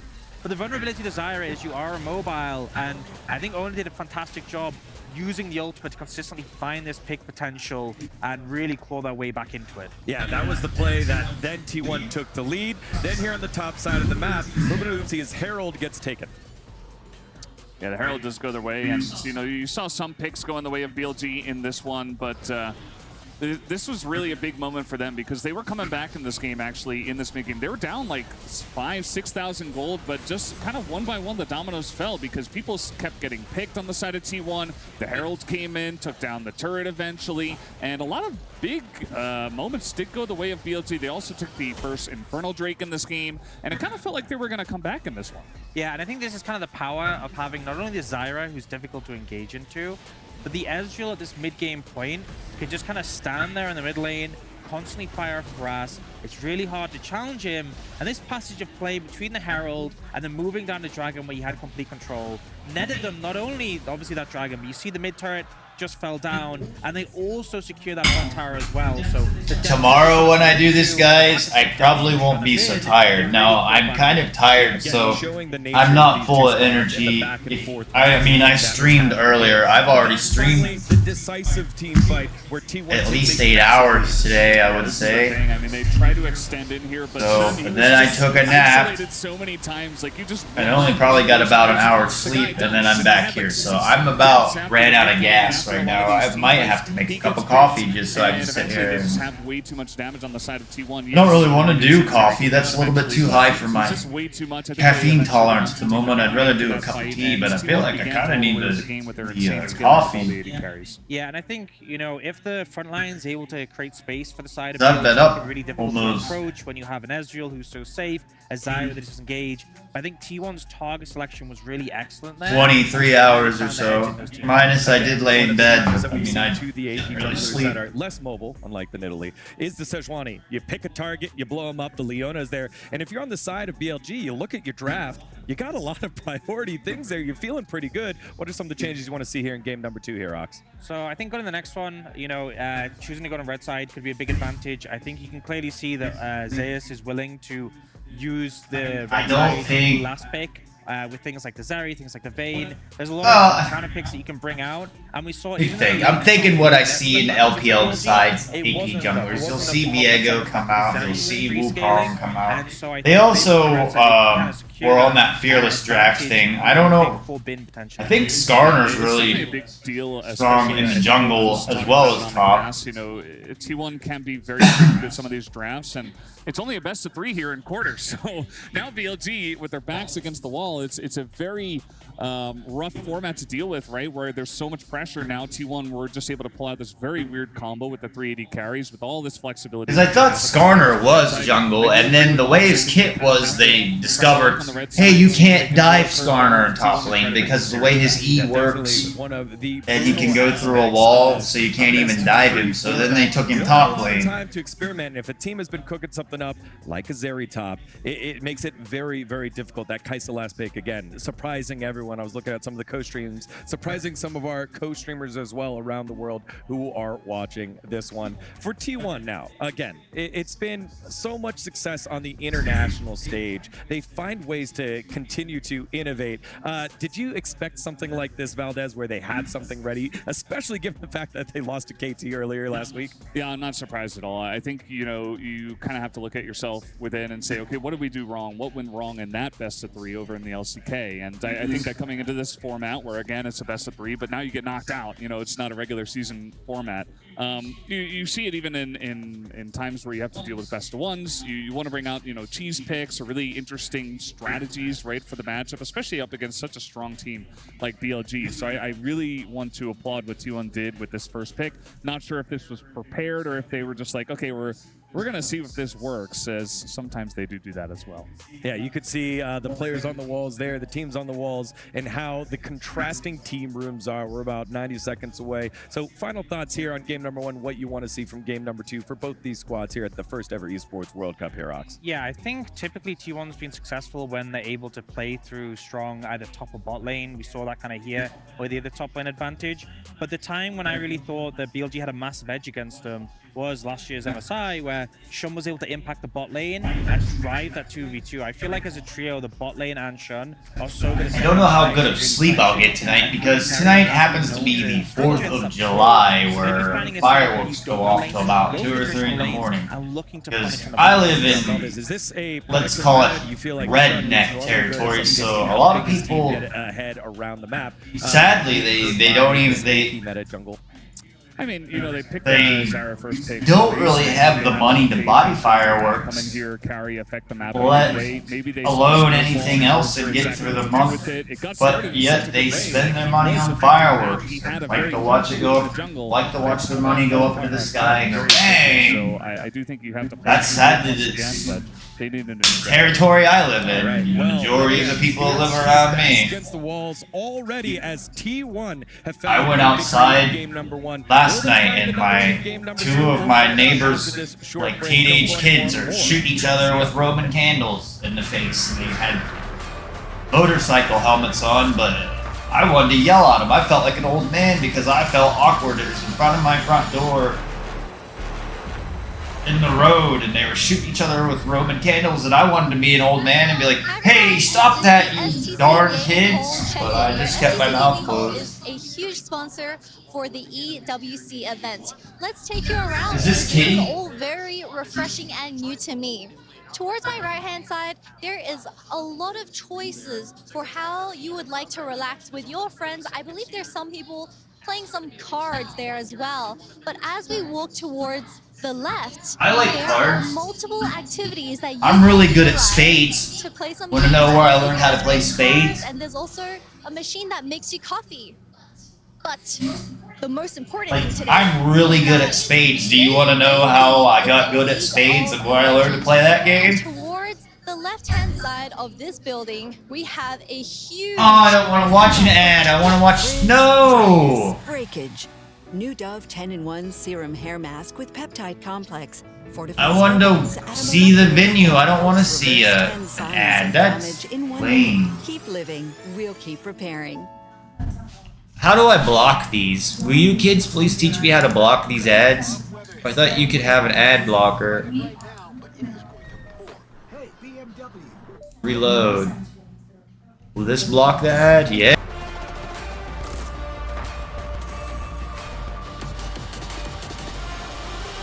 Yeah, it's kind of annoying how I can't get these synced up, but that's... Welcome back to the My TV will never sync up with my PC because I'm running a Fire Stick and it's much slower.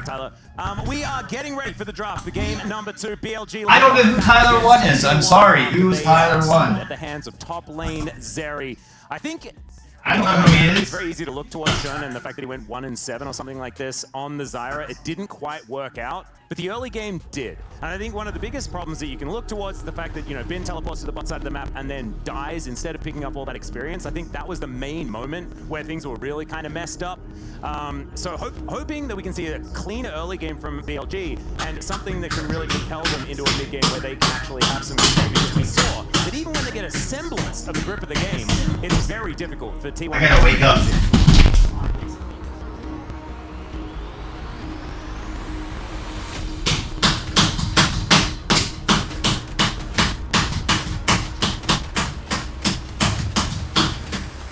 Which is what I think they initially wanted to do with this draft, but they couldn't actually bring it to fruition because they decided to opt into the lane swaps instead.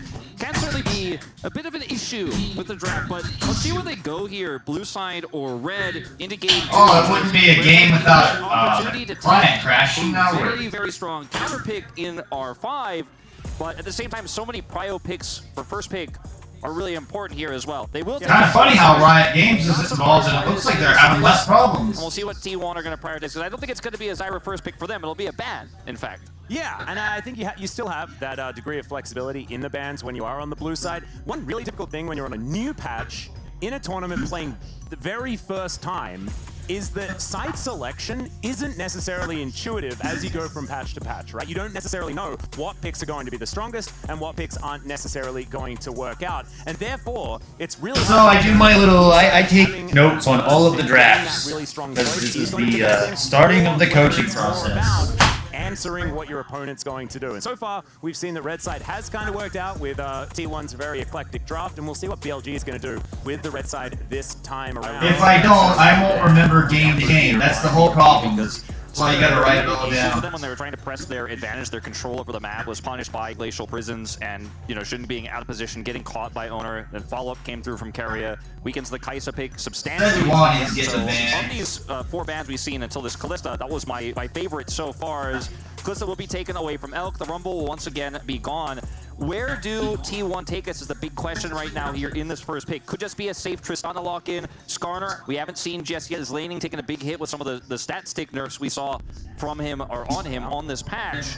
It'll be the Senna that's left open as well. And, you know, the tax of taking away the Faker Azir, right, the Guma Sejuani, you can't give Rumble over, is that this is a Senna lane that we have. So we're getting what? Tom Kinch, Senna, or Ornn? I like the Ornn better, but Ornn, Senna. So they know exactly They took the what Nautilus. is capable of. The Corki gonna go into Knight's hands. I think when it comes to the tier list of, you know, Knight being comfortable on AD carries in the mid lane, this is definitely his best. Even on the Corki, he hasn't necessarily had standout games. He's had some pretty standout KDAs, and they still have a gigantic win rate with him piloting the little plane. So looking forward to seeing what can happen here. BLG being considered, the Tristana here for Faker taking should take Nidalee away from the matchup. So mid lane, Owner, it was whatever you say. like, oh, I'm going to take the other side of the matchup, and I'm going to beat you in it this time as well. It was more of a wash. It was more about how these team fights played out and went on. And so a lot of points here are going to be picked up. The Nidalee, I think, is pretty self-explanatory in this draft, and if you were going to get your pick of the litter for AP junglers with double AD carry, these were the picks we were always going to see. Tristana and Nidalee with that Senna. We haven't really seen T1 do too much AP jungling, especially when you compare Owner to Shun, who's played almost exclusively AP junglers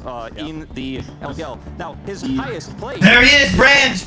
Brand! I'm telling you this, he's perma-banned over at LPL. Now you're gonna see Brand. Stuff to talk about with how Brand interacts in the early skirmishes, his damage output in the later game, and his fast clear as well. But he is somewhat vulnerable in a draft like this, the same way he was, of course, with the Zyra pick in Game 1. See how well they can protect this pick now, because this is the toughest part about banning supports away from Keria and a Senna lane. He can play anything. He'll play the Ornn, he'll play the Poppy support, he'll obviously play the Nautilus, they took that one away. Right off the bat, he's played Wukong in this position. He's played Lee Sin. Yeah, there's so many different ones he could pick. Yeah, there are definitely plenty of choices that that Carrier can go towards, but the Ornn, certainly the best one, and of course in the LPL as well, they are playing a fair bit of the Senna Ornn down there as well, and in fact, seems to be more popular than the Nautilus variant after what we saw at MSI. Really, if you watched the Soda stream earlier, you saw we went 12-0 in a super hard carry game of Jungle Brand where we shouldn't have won because our team was not that amazing. And we hard carried the game, and you got to see the power of Brand Jungle and why it's banned in the LPL. Perma-ban. LCK is not really that. To consider. We'll actually target this towards the Twisted Fate, and you know, Cassante is available for BLG to just take away themselves instead. I think it's very interesting that it's the Twisted Fate ban instead of the Ezreal ban, because Ezreal pretty obviously an option for Elk to pick up. Of course, did spend a little bit of time hovering some other options. Smolder. Yeah, fiery theme. You do like that. But I'm hoping that he just goes back to the Ezreal. Never mind. I like Ziggs. A lot of AP damage, though. Waiting in the studio to break this one down. Of course, as far as Valdanalyst picks as well. I mean, they love the Ziggs mains. That means that we know exactly what the segment's going to be after this game. Well, the answer here for T1 I'm really curious about, because Ziggs can push any support incredibly well. What's BLG gonna pick? Renekton, Jax, relatively lower prio, it seems like, from whisperings we've been hearing on this patch, but it's going to be played, of course, in the support. Maokai support. And now it will be Zeus' blind jungle, or top pick, excuse me, here. Twisted Fate was banned, so we could just go the Cassante route here and be a frontline. I like the Maokai Senna. Set up for the spears as well, but he's going to opt in to bin with a lot of healing. Blind. the bravery of this man. Like, Ben can just go for the Camille matchup, or he can go for the Na matchup. Of course, Na really, like, I mean, we've seen this for so many years, right? Aatrox into Na. It's not going to be that. We get to see Ben's. So now we get to see Ben's signature champ, and get to see he has to hard carry this to win the series. Of the map, because of course the setup for Owner isn't exactly targeted, right? From the Aatrox. You do have some knockups, you do have some ways to try and get Owner in there, but Bin can be so tricky on this Camille. We know exactly how well he pilots this champion. My concern with the Camille pick in this draft, though, is going to be the ability to lock this Camille down with the ultimate, prevent her from flanking, prevent her from finding those engage angles. Senna, very immobile. Italy, to a certain extent, can also be punished if she's caught by a flanking Camille, but the Tristana going to be relatively safe, you know, isn't going to be necessarily, you know, it always feels kind of like, okay, well, I can lock down Tristana, she can't jump away. This is a counter to Tristana, but if she could just kind of keep herself at arm's length and make it really difficult for you to engage. Is so good into Hextech Ultimatum. And I think if T1, like, if Faker just holds onto that ultimate, it's going to be What's funny about my Soda stream here is I'm like on a flank angle and just destroys a very short walk to a 7-Eleven, so I could always go buy Slurpees and sodas. I'm wanting to see what monitor they got there. Yeah, I am most concerned about how team fights are going to It looks like my complaining at all. I think he will be. This is going to be a really exciting one to watch. Two iconic picks for two of the world's most famed top laners. It looks like my Asus monitor. That's an exciting one we get. So as a caster, I'm really going to enjoy it. But in team fights later on, I think he's going to have a big edge, or he's going to have a lot of side lane control. But no, they're LGs. I can see the back of it. I was going to say there's the bottom part of the stand. Throughput. You have a Corki, you have a Zig, so you don't have a lot of long. I'm thinking about getting one of those. Front damage, and if Corki has that front line, maybe he could get something done. But getting an HP Omen for BLG. Looks like they caused it. A fun one. This is going to be really exciting as we dive onto some of the drift once again here for game number 2. It is do or die for BLG. Remember, this is single elimination. This is like so incredibly fast, and everything can be taken away at a moment's notice. Any hesitation and you could be absolutely punished. And remember, the prize money is just doubled every time you win. And so it is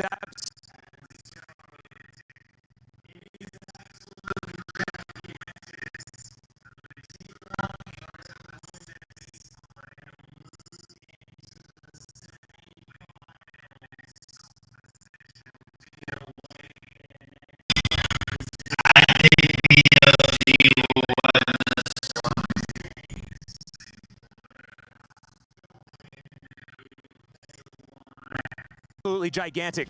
If T1 are able to win this, then they move into the semi-finals.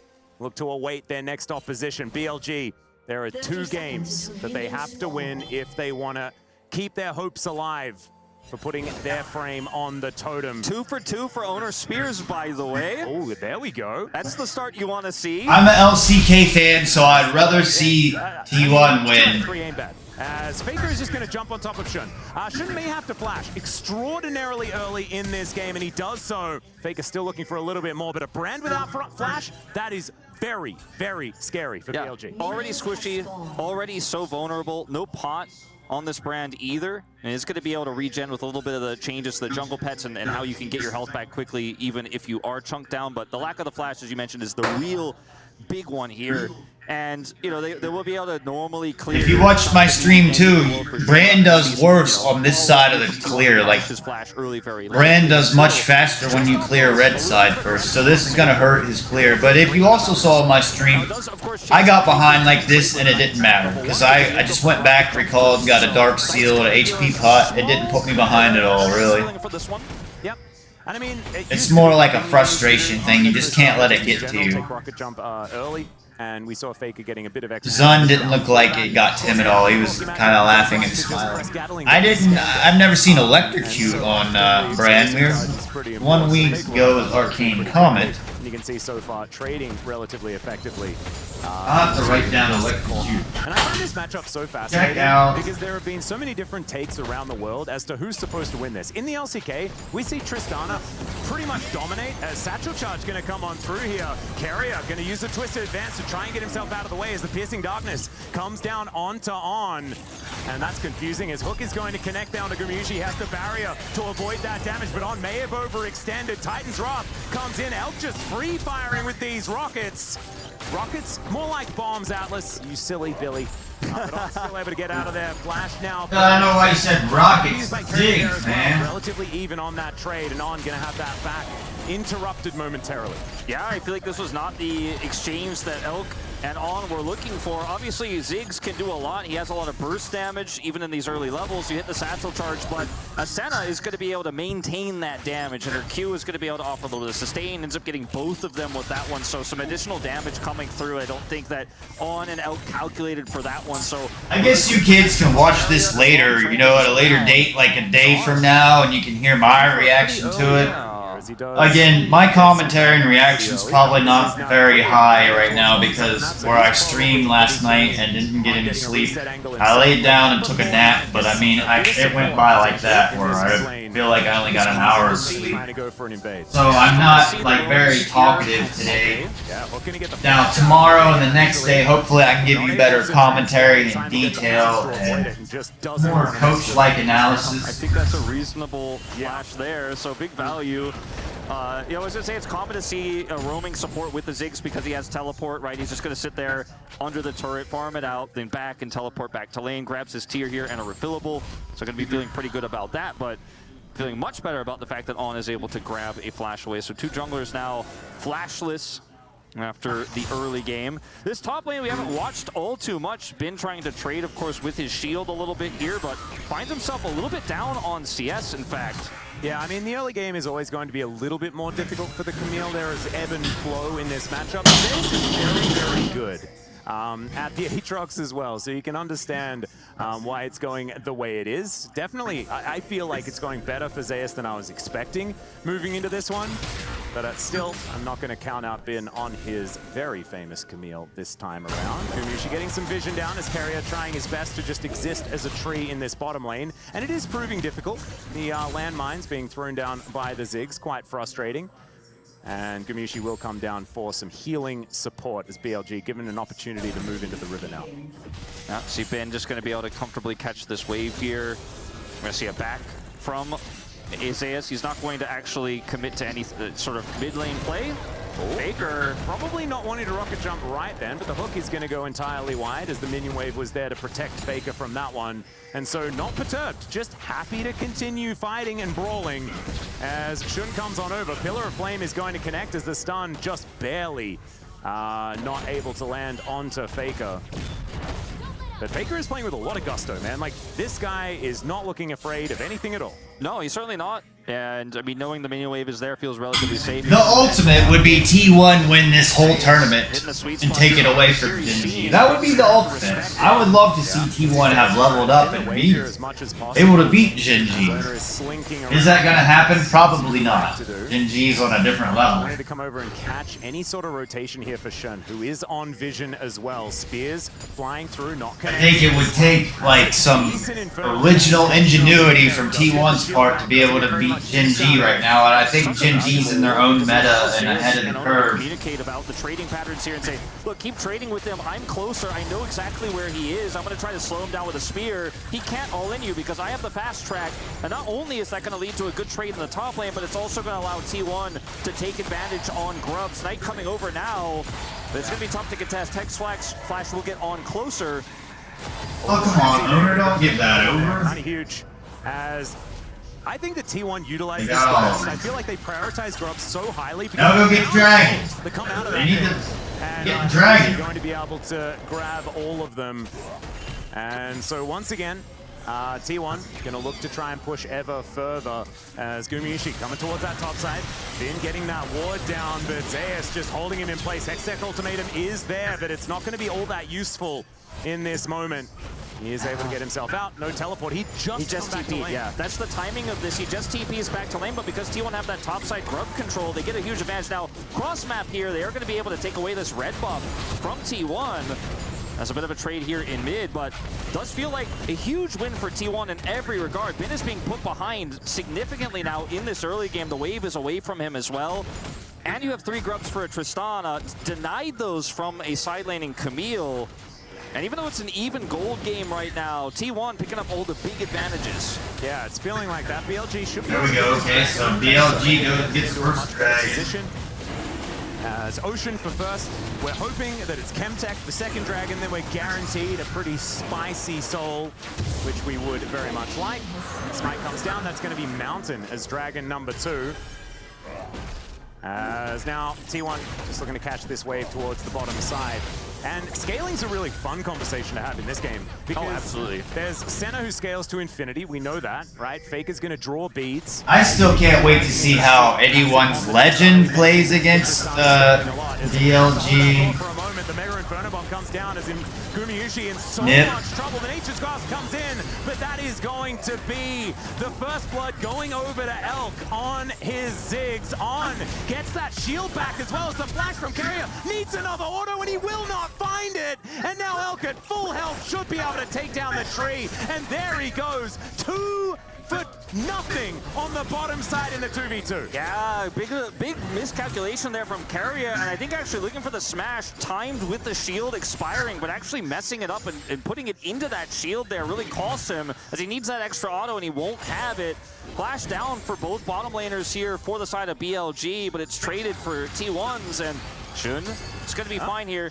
Traded for T1s, and they end up getting 2 kills for the Zig, so he is now massively accelerated in this early game. It was a little bit of a chess game between these two teams in terms of positioning, in terms of the trading we were seeing, but now it's getting a little bloodier, and BLG take a 1K gold lead off the play.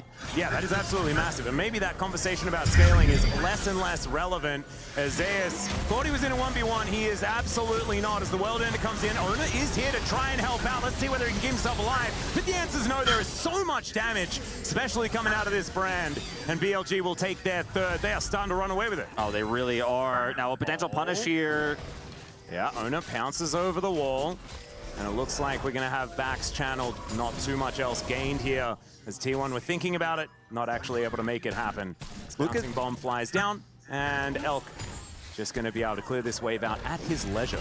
Yeah, now even with that kill going over, it went over to the brand, which is quite common, obviously, with how the champion works. Does steal a lot of those away. Doesn't go to the Camille. Still ends up being, despite Zeus' death, a significant advantage for him in the top side. He's still up 15 CS. He's actually going to be able to walk back to lane and not utilize his teleport, so that's an extra tool. Big win for BLG, but it's T1 not down and out. I'm still here. I'm watching. Small edges from this. Any questions? Anybody out there? All right. Thanks, guys, for showing up. Shakedown goes because this Even is at the start of my stream, that was really nice. Camille a lot of side lane power and make the Tristana a huge threat later on if T1 can secure these. As they spawn here, we're going to see a big group up. Elk does have teleport as well to potentially join this fight. Carrier can match, and BLG, with the prio they have right now, it looks like T1 not going to mess with this one. They're going to be happy to trade 3 for 3. Yeah, Shun is able to take these so incredibly quickly as well on the brand. Pillar of Flame doing some pretty mean damage at this point in time. So should be 3 for 3 once again as we move towards Herald coming up next here in this Baron Pit. Spear not going to be able to take one. I like the opportunistic play there from Ona to see whether he can possibly snipe something, but not able to do so. As once again, it feels like T1 had this explosive beginning to the game, despite the fact that it didn't result in any kills. It was still them with a fair bit of control. And then BLG finding their answer back. This time around, though, it was a lot earlier. Yeah.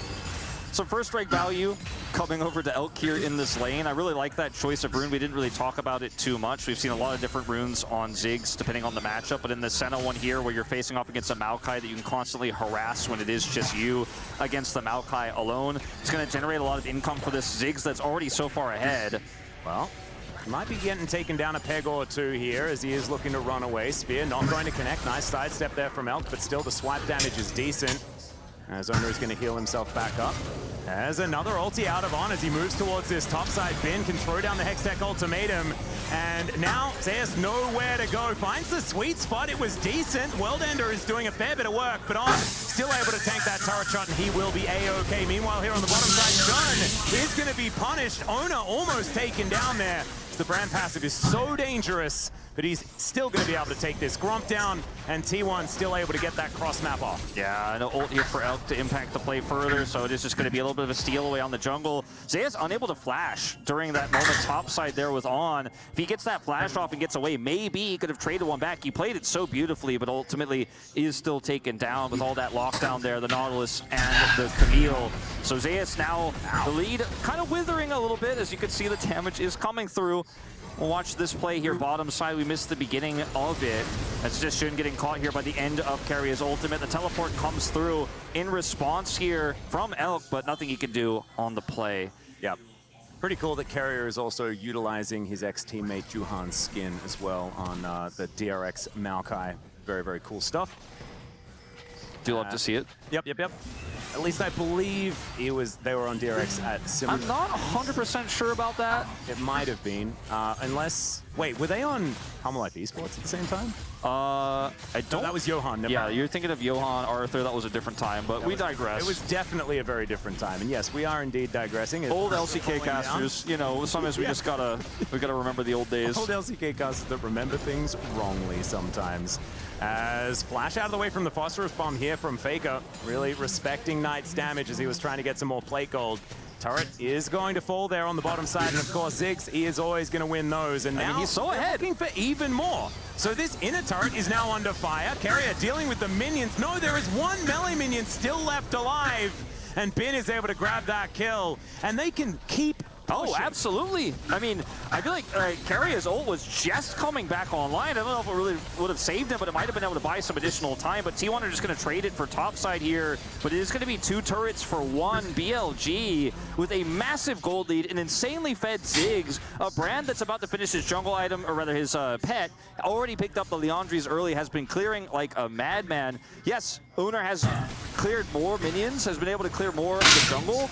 But in terms of the impact here, it's definitely been Shun who's been the bigger winner here. So BLG completely in the driver's seat. Now T1 will get beyond just that top turret, the Herald topside objective that comes with this. Yeah, they will be able to take the one down as On just moving on in here. It's going to get pulled back, but Knight is there for the defense. Gumayushi is so squishy. Very, very careful. Able to slink off into the mist and will be all right. But I thought that On might actually be a kill opportunity as Zeus is sitting in this brush here. I had to sit out. Back home. I'm gonna have a burger, I think, later. They had no idea. For the 4th of July, to be an American and have a hamburger. That movement there from On is so deceptive. It's like, why would he be up here? This is so insanely risky. Doesn't he know what's happening right here? He's alone. He must not be alone. We're not going to do that. We just lost a flash. They don't commit any further. The game here is still playable for T1, especially if it's an Infernal Soul again in game 2. I think if that goes up, they definitely have a really, really strong late game win condition. But this is how much you can impact sides, and also what you can do in a team fight burst-wise, just before the fight even starts off. Burst and Leandri can win you an objective fight before it really even takes off. Especially when you consider the engage here for T1 is relatively lackluster. They don't have an engaged jungler. The Maokai can help set up things, but he's not going to be the consistent engage that the Nautilus is going to be on the side of BLG. They've got the Camille as well, so definitely really liking the game state here for BLG. Yeah, me too. Able to just walk up and take that outer turret in the mid lane as well. The Ziggs doing that execution with satchel charge. And Faker spending a bit of time there towards the top lane. Will be able to push that towards the inner turret that BLG now has to attend to. But this is such a long lane that Zeus is in right now. They get a glimpse of vision as Hookie's going to connect there onto the Nidalee and she'll just explode. It's a gank squad from BLG. And now Zeus, he knows that it's his number up next. Shun going to be the one to throw that pillar of flaming. Will get knocked up as Worldender comes down. 1 versus 3 is going to turn into 1 versus 4 very quickly. And as soon as the sun comes in, that is it for Zeus. BLG, I mean, I think they got an inch earlier on, but they have definitely got a mile now. All right, guys, I had to do some prep work. Much bigger lead than the small lead they had in game 1. And unfortunately for T1, the path back into this game is so difficult. And the reason why that bottom side play transpired, excuse me, the way it did was because of the lack of vision there for T1. Zayas had an idea that something was going to go on, but didn't know. Set out my dinner. I'm gonna have a vegetarian and they just get collapsed on Beyond Burger that are pretty good. Picks up his Merc trays. They taste pretty similar to a hamburger, minus the meat and taste of flesh. In these objective fights BLG is going to have is the engage is not onto the Atron. Not really a fan of flesh. Kind of shadow and give him the opportunity to bring this back. Zayas is at least able to get a flash out, but is not able to collapse onto a kill. Yeah, and Bramble Smash going to be decent disengaged there as On does decide to go in. I mean, you look at going to be able to utilize that. If you look at the items here, I mean, Santa obviously takes a long time. Well, I think I had a better game on my brand than Dark. To become a little bit more of a threat, but he's sitting on a nearly completed item, whereas Elka's on 2 has both. When I show you how to play Jungle Bread, if you go back and watch my last stream or VOD that I made. 30 seconds. I just see no way T1 can contest this. Well, Carrier might also be in trouble here as the hook is going to land once again. Nature's Grasp comes down. They're going to look for the re-engages on. Possibly overextended and indeed will go down. T1 grabbing themselves a pick. That could be huge with the Dragon coming up. Yeah. BLG are still very scary. Very big opportunity here for T1. They're going to try to drop this Herald to get some additional prio here, and it will take BLG some time to deal with that. Dragon hasn't spawned just yet. It's up in 5. They're just going to opt to try to defend this turret instead, get some additional time for On to respawn and rejoin. T1 don't have a big wave here, no way to take this turret out, so BLG will just weather the storm, regroup for that Dragon. So small victory here for T1 on the punish, but the objective still looks very much BLG's. Yep, it's also the shortest of the death timers on the side of BLG. I'm watching, guys. Very, very quickly. So like you were saying, that is going to be Soul Point being picked up for BLG. And T1 are just trying to get as much time as they can. I don't know whether it gets better by doing that. I think giving up this Dragon is something that they have to do, but they might have to give up the next one as well. And yes, they managed to beat BLG with an Infernal Drake in game number 1. I think the game state is going to dictate that it's going to be much more difficult to replicate here in game number 2. Yeah, and there's just not a lot of space for Faker to get value cross map. You know, he's sitting on 3 grubs, so that's a decent push with this Tristana, but the Ziggs is a really much larger threat in terms of turret destruction here. And when you look at how team fights can go, obviously if On overextends and he pushes too far forward, the re-engage is good from T1. You can punish that. It's not tank Nautilus, it's not the actual farming Nautilus like the Alkai is. Much easier. It's a bit of an error there of judgment by BLG. But there's just so many different ways to peel, for example, T1 collapsing on somebody when Keria goes in, Faker trying to get that reset, because you've got a Camille, you've got the damage output of this Corki. But T1 really have to play passively, but like you said, it doesn't get better from here. You have to make some sort of proactive play, but the BLG's vision control in both games has been so phenomenal. It's just hard to find an angle. Yeah, it's just so hard to get towards a Ziggs composition. Right? If the Ziggs is playing very well, these Hextech minefields, and with the backup of a Brand, I mean, you don't see that much of the Brand Ziggs combination. It works out very, very well as far as controlling. Well, I guess this team comp just instantly melts you on BLG. It's only Elk's second time playing the champion this year as well. It's not like this is a big mainstay setup that he picks a lot of the time, but I think considering how this game is shaped out, it's been way more valuable than the small game considered, which has been kind of an old classic. Corki's just gonna get the Ziggs winning out this early is stunned by Ben, and then like Ona's able to pounce his way out as another Nature's Grasp. Stunned by Brand. And more defensively utilized here. My bad. Faker's on Tristana. On to this next Dragon. Baron up and available here, but has only been around for about 45 seconds. That means that it's not exactly an easy task to take that one down, even though BLG do have that 3,500 gold buffer over T1 right now. T1. I'm all about teleport. This might have been a game where Faker needed cleanse just so he doesn't die to getting stunned twice.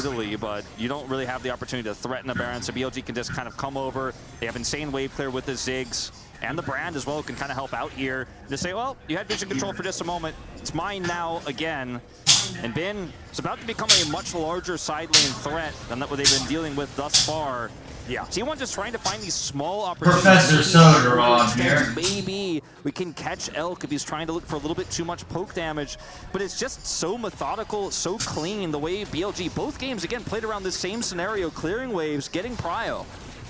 As Elk throws down another Mega Inferno Bomb, that one's going to be entirely avoided there by T1. So on cooldown for a little while, but ability haste coming through here for Elk, so we'll have that one up relatively soon, and we'll definitely have it for power move fight around this Infernal Drake. Exactly right. I don't need my ult. You got to send a message. Yeah. You know?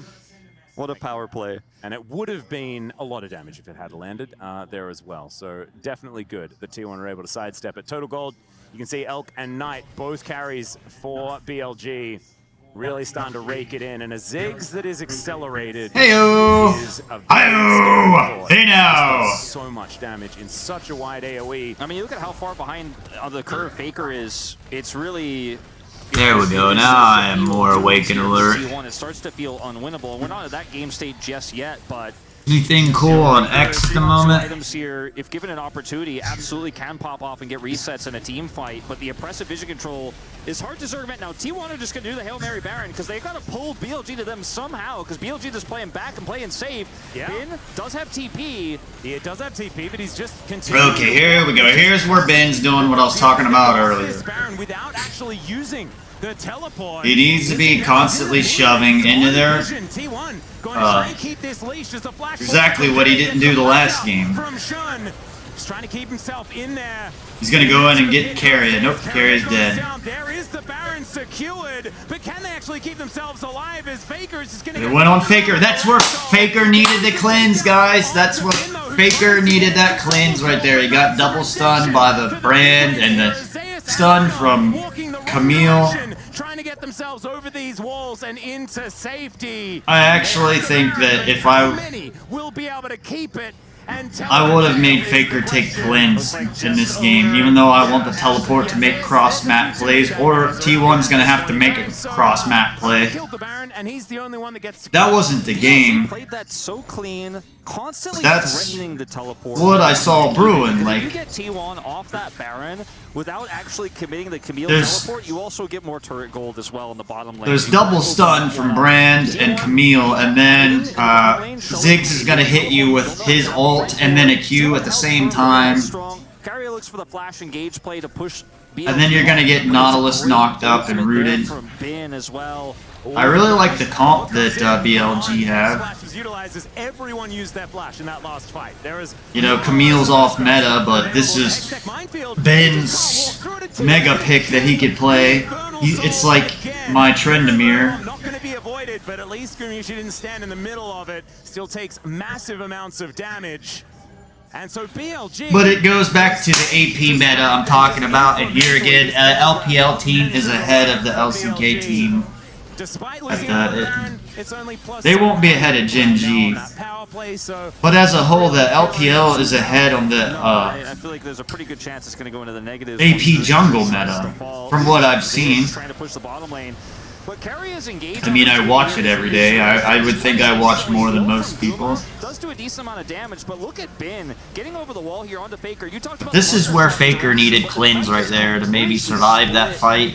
Just to survive and get some damage out. to take down the Baron, and it feels like it's BLG that has a Baron buff. Even though I'm all about having as many teleports as possible, I would think maybe cleanse was needed in this game on the mid laner. But it's even more than that. With the Infernal Soul available, now Nature's Because you know they're going to go after Faker every time. Oh, here we go. Now T1's turning it around. Down goes Knight as Faker. Rocket jumps his way to safety. Bin going to be eviscerated immediately as the Mega Inferno Bomb goes to Narnia, and that's not going to kill anyone. It's a spear connecting for the double. At least we got a good game. He's still alive, and as it turns out, he's actually enough damage, kind of by himself. At least with Elk there as well. Yeah, it turns out you can go 12-0 with Jungle Brand. I think they want won that fight, but it doesn't feel It's super hard carry a low elo game with him, no problem. Faker's just gonna get stunned. Wants to be able to land the abilities, and he does so. Owner gonna get slowed down as the minefield comes. Oh no, I'm all about this jungle brand. That was definitely not it. Faker seeking an opportunity here, saying, look, I'm Tristana, I'm sitting on nearly 3 items, that's a Ziggs. He doesn't have the damage output to trade with me long term, but the burst is good enough. They have damage there to just wipe them both out. Pretty puzzling decision. And this is a great ult setup here for Keria. The ultimate as well coming through from Guma, the Dawning Shadows, is going to be enough damage to make it look like maybe T1 has full control here. Faker bounces out, gets healed up by Owner, but you can see his reluctance to re-enter the fight because there's just so much damage there. He's like, if we could get a pick, if I could get resets here on my jump, maybe we find something there, but he backs out, takes his opportunity in mid lane and completely fails. Yeah, and Knight didn't get a whole lot done. Of course, he popped pretty early in that fight, but you could see Elk and Shun really carrying those damage numbers. He picks up a death cap and is halfway to a void staff as well after those gifts in the mid lane. He's been big from start to finish. Well, hookshot comes through from Bin, but doesn't find Zeus with that one. Control ward going down as BLG look to suffocate I don't T1 want that. out of their jungle. What? Yeah, T1, they had that Hail Mary fight. They did find a few options. In like the isolated team fight, things looked good. The aftermath, not so great. BLG retain all that control on the map here as Faker on that top side of the map, just trying to push out, getting towards his Infinity Edge one step at a time. But he still needs the BF sword and the recipe completion as Gumyushi going to be pretty annoyed that that one landed. Looked kind of like he was out of it, but he was not, and takes about 1 trillion damage there from Elk. And it's just new cool hat. It's rinse and repeat here for BLG. I mean, T1 made some proactive plays that time. My brain's kind of dead at the moment. From Zeus obviously really helped stem the bleeding, but then the mid debacle where Faker committed and ended up losing out and giving more gold to the Ziggs means that we just kind of go back to I push mid, I push waves out, I got a Camille in the side lane. We're setting up for another fight in 2 minutes, says. All right, another Nature's Grasp comes in. They think that they found Knight. He is going to flash. Zeus had pre-ulted here as well. 2 minutes until the Elder, but it's 44 seconds on the Baron. BLG full control of that top side, as we can see. It's going to cost Zeus more than an ultimate here for this flank attempt as Camille is bearing down on this inner turret, and they're just going to wipe it out. Still 1 minute and 45 here. T1 put everything that they had into trying to make that play work. Another flank from Zeus, but that's all they've got. With the lack of engage we've been talking about, your best engage is going to be a flanking Aatrox, who now hits level 16. 90 seconds until Elder, but the poke is real. I think this game's over, so. And BLG are just set up to walk to Elder, sit on that prio, and it's come at me, T1. I mean, look at this damage. Oh my god, yeah, the bouncing bombs are absolutely gigantic as Owner almost just going down. He does have the Primal Surge. He can get that health bar back up incrementally, but this is Baron control in a nutshell here for BLG, and I don't think that T1 even is allowed to approach. The power of Jungle Brand, guys. Look at this.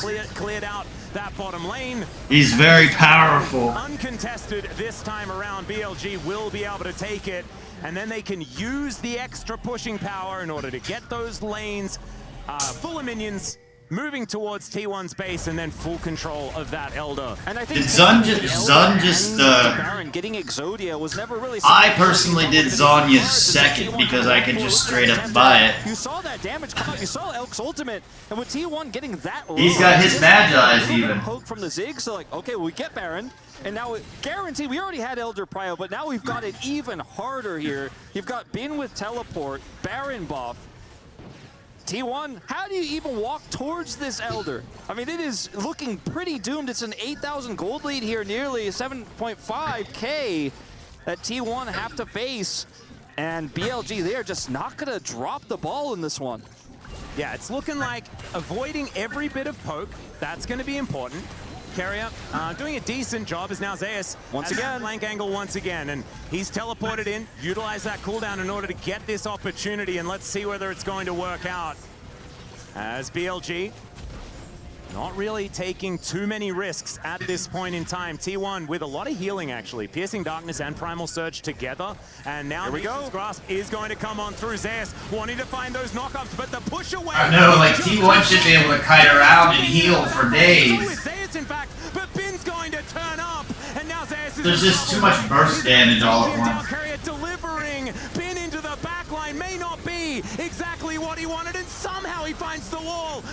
that hook shot. This should just be the wipe, and BLG will even out. Okay, so BLG win game 2.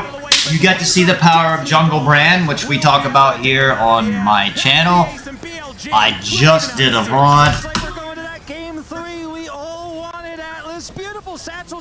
I just did a VOD I want you all to check out earlier. Almost perfect.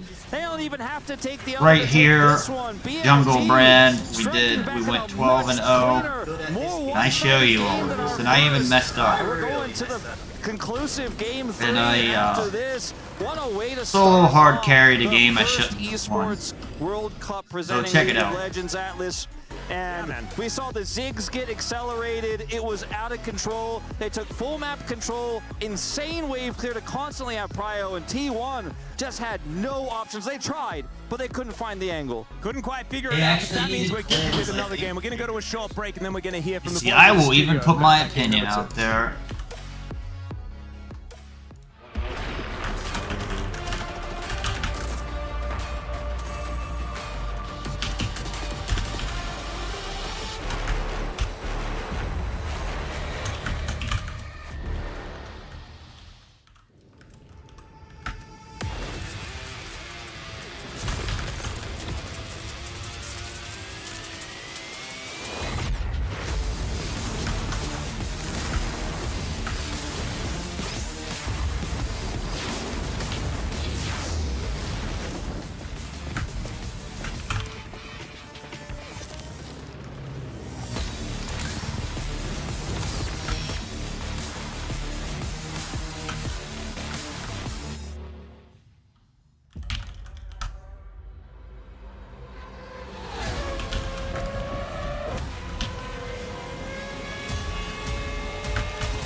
Honor 200 series, the best portrait phone AI empowered.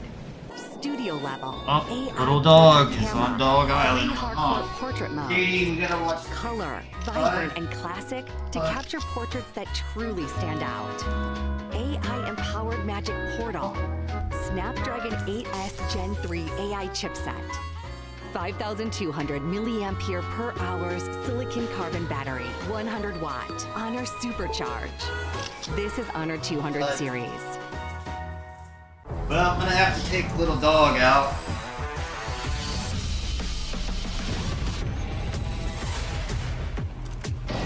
Dang. Gonna be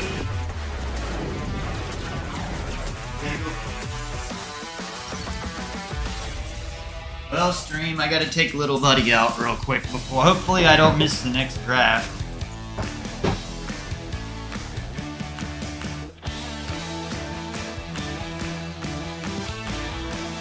Okay, bud, you ready to go outside?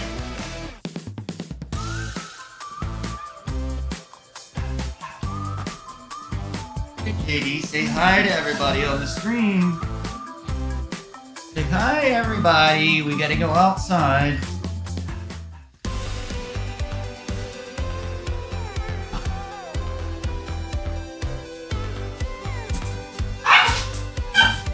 Yeah, you wanna go outside? Okay.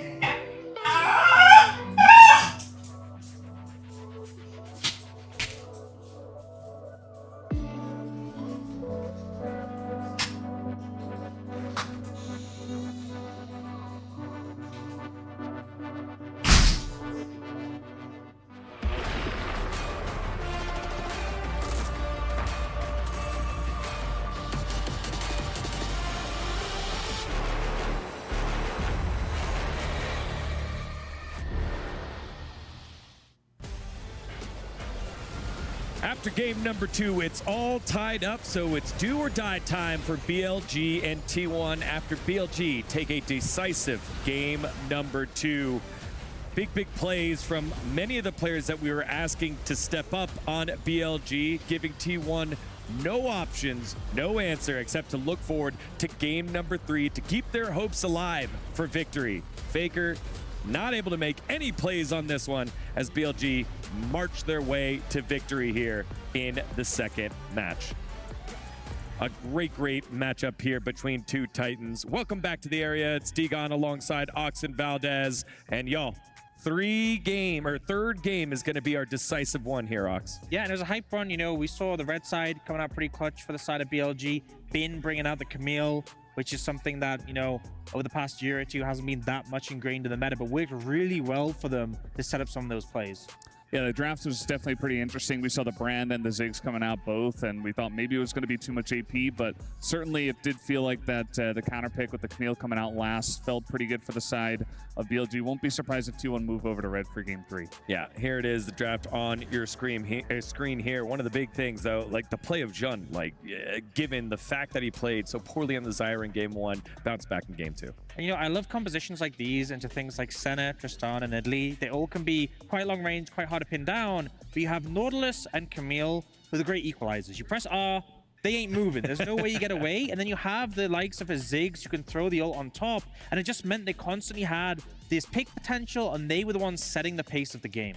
Yeah, and it's so hard to itemize against this as well, especially when the Ziggs get so fed and Shun's having a good game as well. It's like so much AP damage. You need MR, but then you've got the Corki, you've got Bin popping off. It just becomes too much to handle. And on the opposite side for T1, we've always talked about the Nidalee card here in the LCK. And generally, Canyon can play it whenever he wants. If you're not Canyon, it's always a little dicey, and this time, you know, there were times where Owner was able to land spears, get damage down, but not necessarily able to get the damage to get the kills. Yeah, it kind of feels like Nidalee is definitely a pick where, you know, you have to be playing at a high level to make it work. But speaking of playing at a high level, Elkanon in this bot lane 2v2, they shouldn't be winning this. You know, this is a misplay from T1, but also just them finding a great angle. And here, Carrier thinks he's able to find the trade kill. The shield cooldown comes up, the disengage is there, and they end up getting a 2-for-0. And Elkanon have been such a good bot lane on this BLG roster.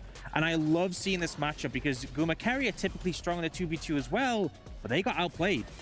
Yeah, I mean, the Ziggs getting that much farm and kills this early on was just way too much. And we saw immediately On's on the map. They're making plays. They're going top. Zays gets shut down. Bin's getting fed. And Owner, you know, he's trying to put out fires all over the map, but the fire was in the hands of the Brand and in the side of BLG, and there wasn't really much that he could do individually. Yeah, and obviously having a Senna, having a Maokai as well, you know they're going to scale up well. The Maokai with farms is going to be super tanky. The Senna is going to get all those souls later. But if you're losing that hard early to a Ziggs, it means the Ziggs is setting the pace of the game, and it's just going to take way too long before Senna's online. Yeah, and so once you're on the back foot, you got to make some tough decisions, sometimes some bad trades. That's what we see here in our second highlight. It was a tower race on the top side. I got enough time. I gotta take a little bit here on the bottom side. BLG getting the inner tower and Carrier. Yeah, this is the power of Ziggs. You're so good at taking towers that any race in this situation, you're winning so much. You know, they took the first tower, T1 still finishing off, and the fact that you can take a second as well just shows how quick Ziggs can demolish these towers. And they even brought Bin down with the TP to fully commit to the trade. Yeah, and then eventually we see, you know, Bin, he's sitting in bot lane, he's putting on a lot of pressure, and it actually becomes a big part of how BLG eventually win throughout the mid-game Baron fights and the later stages of the game as well. It just felt like a little bit of desperation from the side of T1, just trying to get what little they could get with that top outer turret. Speaking of Baron fights, that's our next one on the top side of the map. T1 call for Baron. They know they're falling behind, and Bin's been in this position before. He patiently waits before TPing. And the thing is, you really cannot Baron well against a Brand and a Ziggs, and T1 clearly just wanted to bait the TP to eliminate that side lane pressure, but it gets so low in health, they have to commit, and that's when B comes in, when T1 are already all in. Yes, they secure the Baron, but the ensuing fight ends up going in favor to BLG. They have the cleanup potential, the health bars are already low, and honestly, I think the decision from T1 made sense, but BLG were just so patient and just didn't crack under the pressure.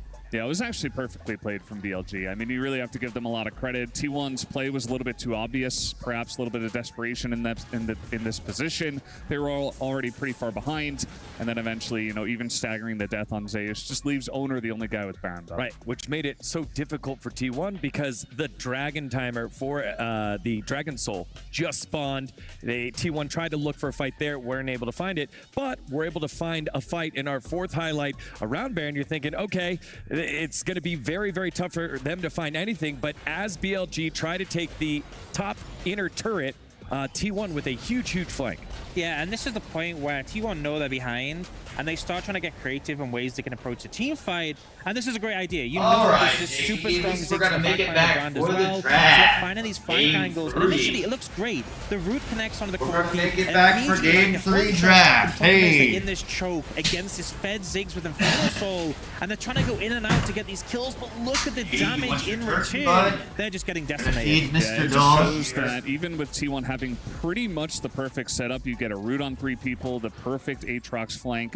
It just doesn't matter because against Infernal Soul and a Ziggs that eventually ends up safe, he's not one of the guys that's rooted. He's totally safe, way in the back, towards the Baron, just dropping in bombs and nobody can get to him, and it just doesn't matter. That's right. And then in our final fight, we saw that Elder Dragon was on the cards, and there really was no way in for T1 given how tanky the team was and how ahead BLG were. As we take a look at it one more time, you saw it in the highlight as we came in from the break, and it's just so difficult. And this is exactly why here, Ox. Yeah, and once again, a creative flank, but you see here on blocks the Maokai ult from hitting any key targets.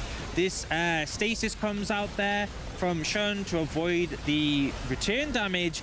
And then immediately, as soon as the flank is failed, look at all this damage coming through. Bin finds a great angle to nearly take out Guma, finishes him off there. And even though he does go down in the end, it's just clean sailing from there. Yeah, I think the target acquisition is just insane. You have the Nautilus, you have the Camilla you were talking about. If anybody begins to try to run away on the side of 2-1, you've got Bin coming over the top, On's flashing on top of you, and eventually, you know, you've got so much damage to just put the layer on top, the cherry on top of the sundae, and it was just way too much for them to deal with. So really big credit to the side of BLG for this game. Yeah, that's the story of game number 2. Well, we got a series, guys. We got a tied-up series, 1-1. And now it's time BLG to turn our focus to the do or die match, game number 3. Ox, you brought up a great point while we were watching this game. Both these teams were struggling in their domestic league, but the compositions that have won have a pretty clear similarity. Yeah, I feel like this one more than the previous games, but both comps, the way they were piloted was very much around finding picks. You know, game 1, we saw Shun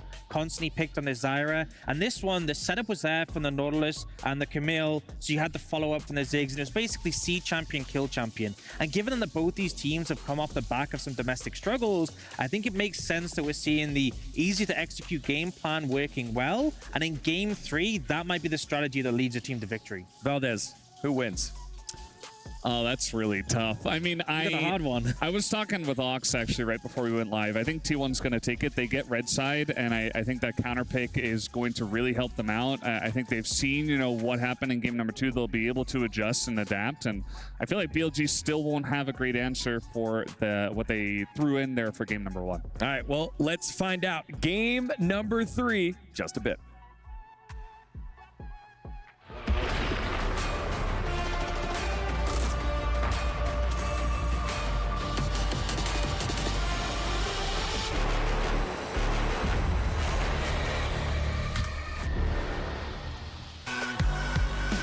Nothing's gonna stop me now.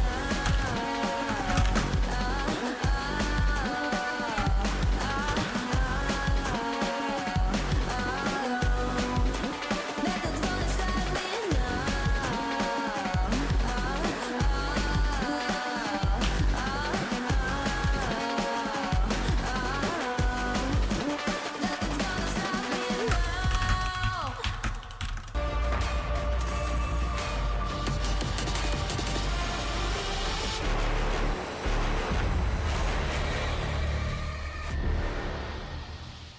Take off. I'll be back in time.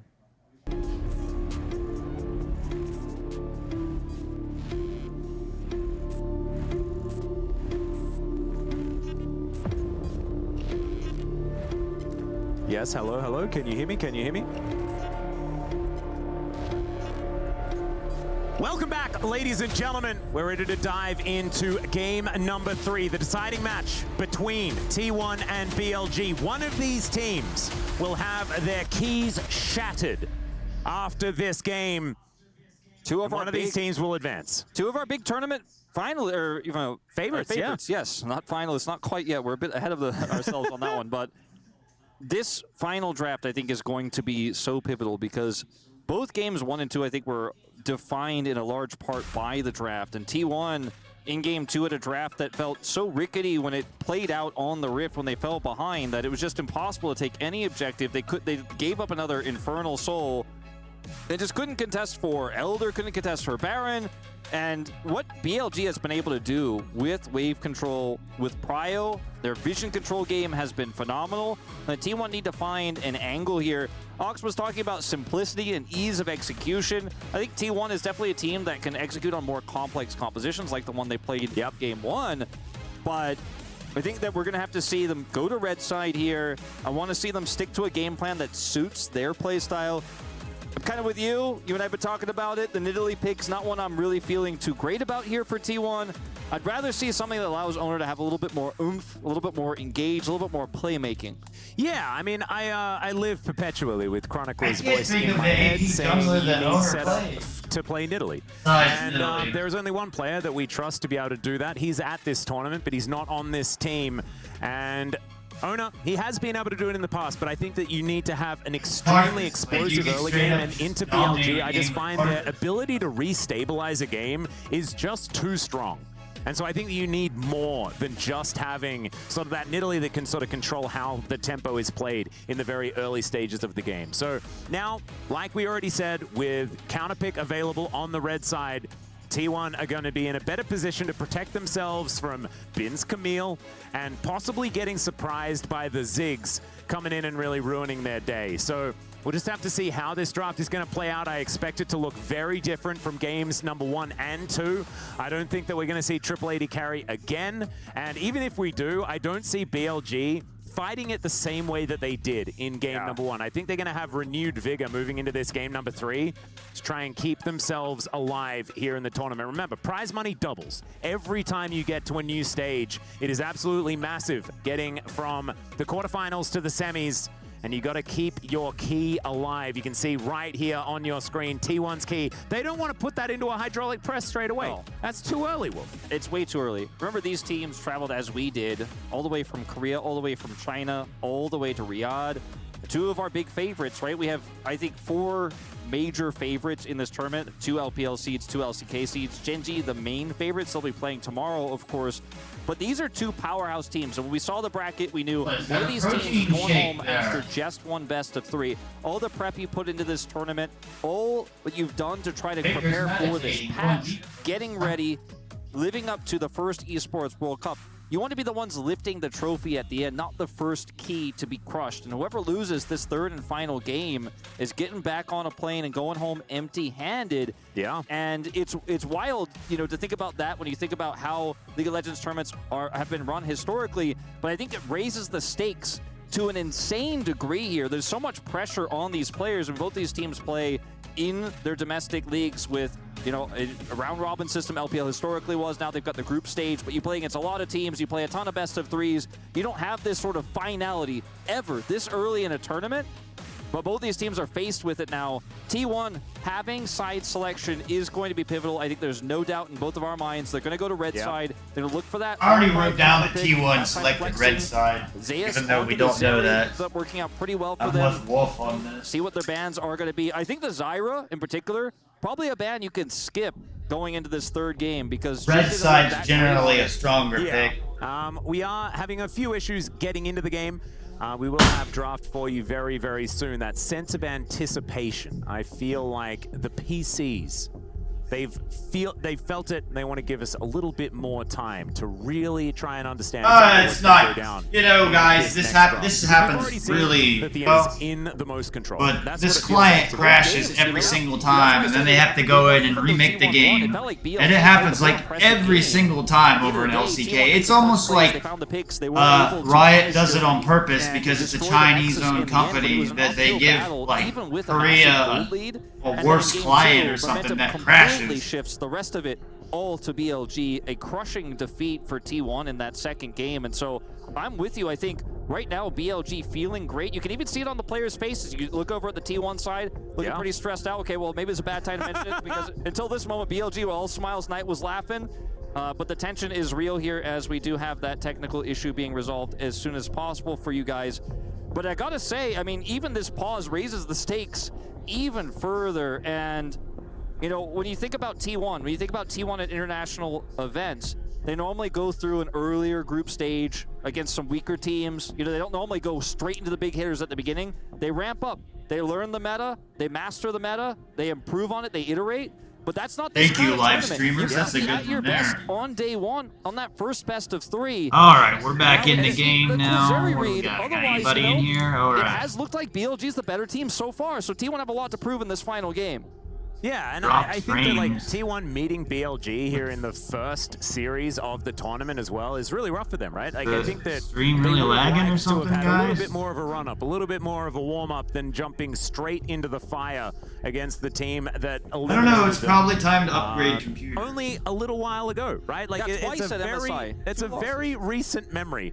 As Faker going for one of his longer reboots that we have seen, of course, does this before every single game, has a little bit of time to meditate, and this time he's afforded a few extra minutes in order to make sure that he's completely ready to go.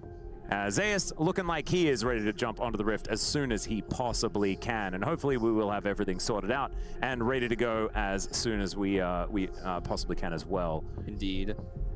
It has been a pleasure to see the awesome crowd we've had here as well for our League of Legends here at EWC.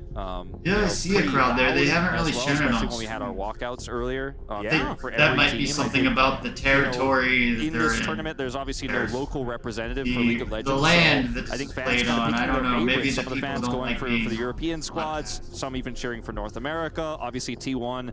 BLG and Top, I think, being the most popular teams, of course, given their international success. I like when you show me shots of the gear that the players use. You never get to see it on the Riot broadcast. They'll never like actually show you the brand of the keyboards and the computers and stuff like that because Riot only wants you to see skins and Riot games. And we do have So everyone it's now nice sitting to in see their other chairs on the things. BLG side. I think that is a really good start. I wouldn't mind an esports World moving Cup into this one, protein as shaker. He's just looking a little bit bored. Yeah, he's like, Guma looks a bit like sad. He's like, he knows he's going home. I want to Guma has the look on his face that he knows he's going home. He's feeling better now. Anyone who's traveled internationally on a long trip like this and had a ton to do, you know, we travel for work, you get someplace, as it looks like we might be starting, I heard a little whistle, but yeah. Going back to the point, you travel internationally, you go straight to media day, you're filming a lot of content, you know, you're prepping the patch, you're jumping straight into as many scrims as you can get done, and it all leads to this one moment. You've got a whole tournament bracket ahead of you, but you've got to win the first game. You've got to take that first step, and when you lose a game like that, so crushing in game 2, and you're trying to get your mindset back straight, it can be quite challenging, actually, to screw your head back on straight and say, we've got to jump into game 3, we've got to play our best game of League of Legends here. It was a little experimental in game 1, game 2, a complete flop. And I'm not saying T1's out, but BLG definitely have all the momentum right now. Yep. Just to confirm, guys, we have a couple of minutes and then we will be diving straight into this game number 3. Well, Atlas, sure that we know how can this get works. everything sorted out As the to make it client as crashes clean on you. as possible. So thank you very much for bearing with us, and thank you to the players as well. You can see panning over, patiently waiting to dive onto the Rift here, but it should be very, very soon, and we can get this one underway. Carrier waiting, and I think that to me, one of the T1 things look that, like they know they're going recognize home after from a lot this of next T1 game. fans and what they say about what they want to see from this team is Gumiushi not playing center. So I hope that that is something that we're going to see rectified. Look, as well, I think during all this these game. players on I this team are personally think burned he's a great out center from player. this I game, think so they're unlocking not at their carrier is top a fantastic way They need to breaks. approach the game. They've for done T1. too much from last year, and there was the esports thing. So many times on so The many other esports picks Asian that it could games be cool last to year, see they're him just lock burned down out something else from all their instead. T1 It wasn't for me the center travel in or isolation that was meaning the problem, Guma, but the UC, fact that they carry, all played Faker. that Vince Camille was You up, know, that's gonna be a the matchup he 10G loves to players play. aren't The burned fact out, that Ziggs was open like as well, Keen they liked hasn't that been one. that They gave too many opportunities stressed over to BLG the last 10 to years have of the traveling. ability to then outplay So this many draft, different things they have to go outdraft, to have a and powerful early promotion. game, and there were obviously some big Fan errors of things. judgment for T1. T1 does a lot of fan Allowed the Ziggs to involvement, get so there's big another so thing that all the early players and then have take to over go the game. to. But I do agree that I think So, like, maybe the Gen G players aren't used to lean going on as to. heavily as they have in the past. You know, the Ornn used to This be, is- okay, Carrier is one of the only players playing it. That's really cool. That seems really strong. Now it's super calm. It's super easy to ban them out. They were super prepared because they're also a Senate team. They took the Nautilus away instantly. You know, in the LCK, you often get away with these picks because your opponent's team, some of the weaker teams in LCK, don't want to play the Nautilus into it, or they have something else prepared and T1 just gets away with it. You don't get away with this against Gen G domestically. You're not going to get away with it against BLG. So I would like to see a bit of a different look. Maybe even ban the center yourself like you did in Game 1. Yeah, and I personally just can't wait to see what this hydraulic press destruction of one of these keys is going to be. Sounds very Yeah, I don't know what this and I'm hydraulic very much thing looking forward Atlas to it. is. Of course it is. What's at stake here, right? You carry your key onto the Rift every single time that you play, and you want to be able to insert the center into the trophy at the very end with some of the destroyed keys of your fallen foes as well. Yeah, so for me, incredibly cool. I mean, there's been a lot of discussion about whose keys you take if you win the tournament, and for me it would be every team I beat along the way. I would assume so, yeah. That's for me who I would definitely take, but I think for some of these other teams, you know, they might want to get some trophies of some other squads that maybe help them prepare for the tournament, for example. You get to hold on to if you're scrimming with Yeah, is that G2, like a for shout example. out or something like that? Yeah, you know, you could say that I chose G2's key because they helped us scrim and prepare, and yeah, they got knocked out in semis, but I want to keep their key as a memento because they helped us win this tournament. You know, something like that, because they're on the opposite side of the bracket. There's a lot of different things you can do. But yeah, I do think the key, it holds some weight to it, right? When you see it on the stage, you know, we've showcased what it looks like when you put it into the totem. You know, you're going to be immortalized for future World Cups to come. All right, let me do this You see again. that trophy in the middle of the stage there as well. It's what all of these players are playing for. And one of them going to be able to make it complete here at EWC. Oh man, I presenting forgot League of Valdez, Legends. didn't I? Let's see which team it's going to be. And one of these teams could be the ones. That's if we ever get through this think I technical forgot course, Valdez. which I think will be concluding. It clearly pretty says soon. it's finished shortly, Atlas. Oh yeah, sorry. I Gotta redo it. struggle with reading comprehension. Well, So, you know, the format of this tournament is quite unique, and I've heard a lot of people saying, you know, it's best of threes. My favorite team might get eliminated early. I don't like that. I want to see my team play more games. But I think you can really feel it in this series, our very first series. There Went to he game is. 3. Sorry, The momentum's Brandon. against T1. How could I Arguably forget the you? most popular team in the world, most popular team in this tournament for sure, even though Gen G is defending MSI champions. T1's legacy cannot be overstated, and you can feel the tension as this pause goes forward. I mean, for me, I'm getting not hyped by the pause, but hyped by the tension that's building, right? Looks like we got Kitty. we'll throw it over to Kitty. Super excited. Sir, I wanted to ask, who are you supporting today? T1. T1. Who are you supporting in terms of players specifically? It's a Faker. Yeah, Faker go.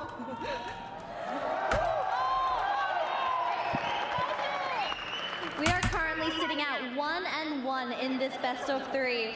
So, how are we feeling? Because it's tied. Yeah, feel really excited to see Faker face to face. It's my first time. Yeah, I I can really watch appreciate you the on- chance to be here. Yeah. That's awesome. And of course, for the deciding match, do you have any I didn't know I could specific just champions? watch right here on Twitter. Yeah. That's awesome. And of course, for the deciding match, do you have any specific champions that you would like to see? Like Fades or Riz. Rise, a Faker classic. Well, thank you so much for joining the interview. And can we, for the final thing, say T1 fighting? Much lag on that one. Go!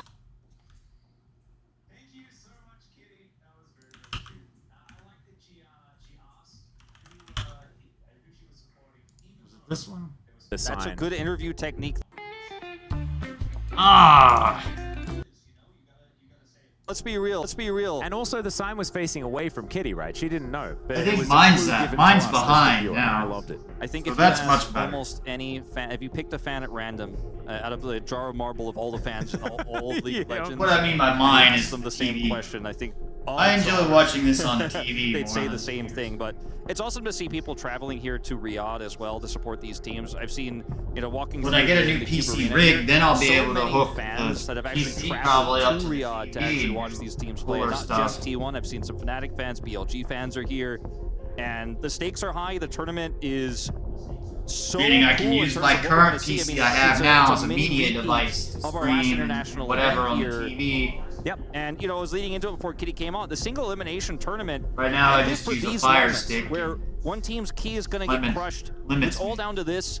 There's no second chance. There's no extra life.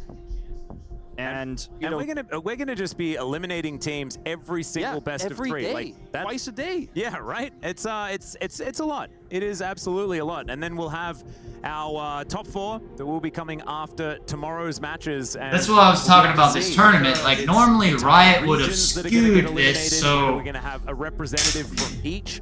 we wouldn't have got the or whether it is going best to be match. only a couple of them. We would have got like that will make their way T1 in versus because, FlyQuest. you know, there's a chance that we and, get all China versus Europe coming up immediately after this. It could be Korea versus North America. Like, you never know what's going to happen. Or it can be one representative from every single region making it through to those semifinals. And that's the other side of the coin on that is, you know, like you say, we could have, after tomorrow, no Korean teams left in the tournament or no Chinese teams left in the tournament, no North American teams, etc. So your entire region could be eliminated after just 2 days of play. So, you know, the way this bracket shaped up, love it or hate it, it's what we've got. And, you know, BLG versus T1 has been delivering on the hype for our first series here. And yeah, the fact that we get a 3-game series moving into our very first game here at EWC is absolutely fantastic. Feels like a bit of a treat here.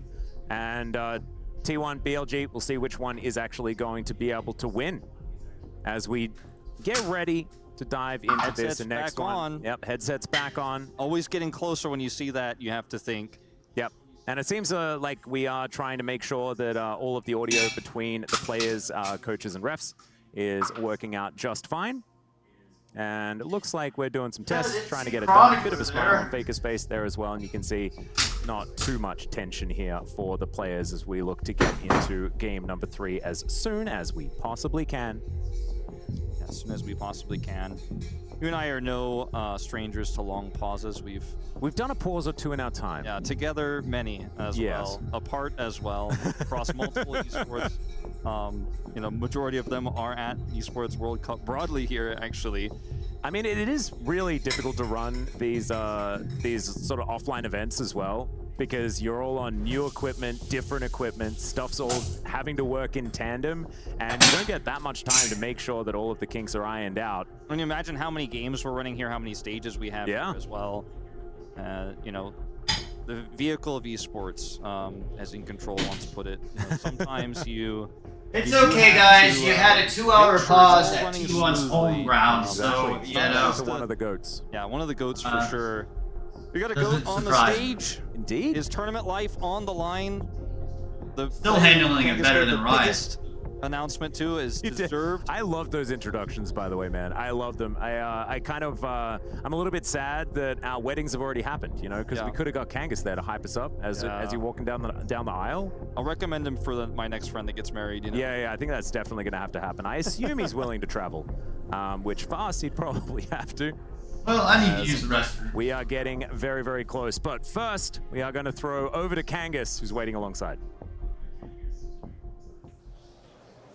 Thank you very much for that one, Atlas. We have a little bit of time while we sort out the technical delay, so I figured let's hear from the audience a little bit, because this has been a fantastic audience so far at the Qiddiya Arena.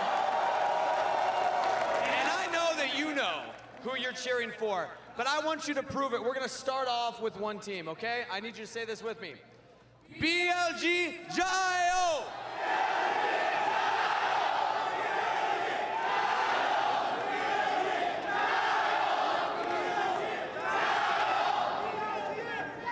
That's not bad.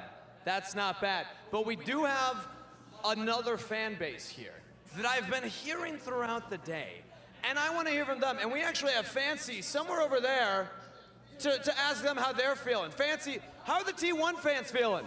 Honestly, it's Everyone is cheering for T1, and everyone is excited to see Faker and everyone from the roster play on this stage. Keep in mind, this is a tiebreaker. Whoever loses this match will not continue in the tournament, and whoever wins will move on to the semi-final. So, right now, all we have to do is cheer for T1 to make sure that they win this match. So let's hear it from the crowd. T1 fighting! T1 fighting! T1 fighting! Oh. Well, that's good. Got back in time for draft. Not bad. Oh, we're just waiting on Riot's horrible client that's from 2009 that they've never fixed or updated. They just reskin it. For the team that they're supporting. So we're gonna do a battle chant, okay? This is a good time to with BLG, and then I want to hear rag on Riot. as a response, okay? It's gonna sound like this: BLG Jayo, T1 fighting. Let's do it. We all get it? All right. Everyone on board? Now, if you're cheering for one of these teams, make some noise, because this is determining who's got more fans in the arena. BLG Jayo, T1 fighting. BLG Jayo, T1 fighting. T1 fighting.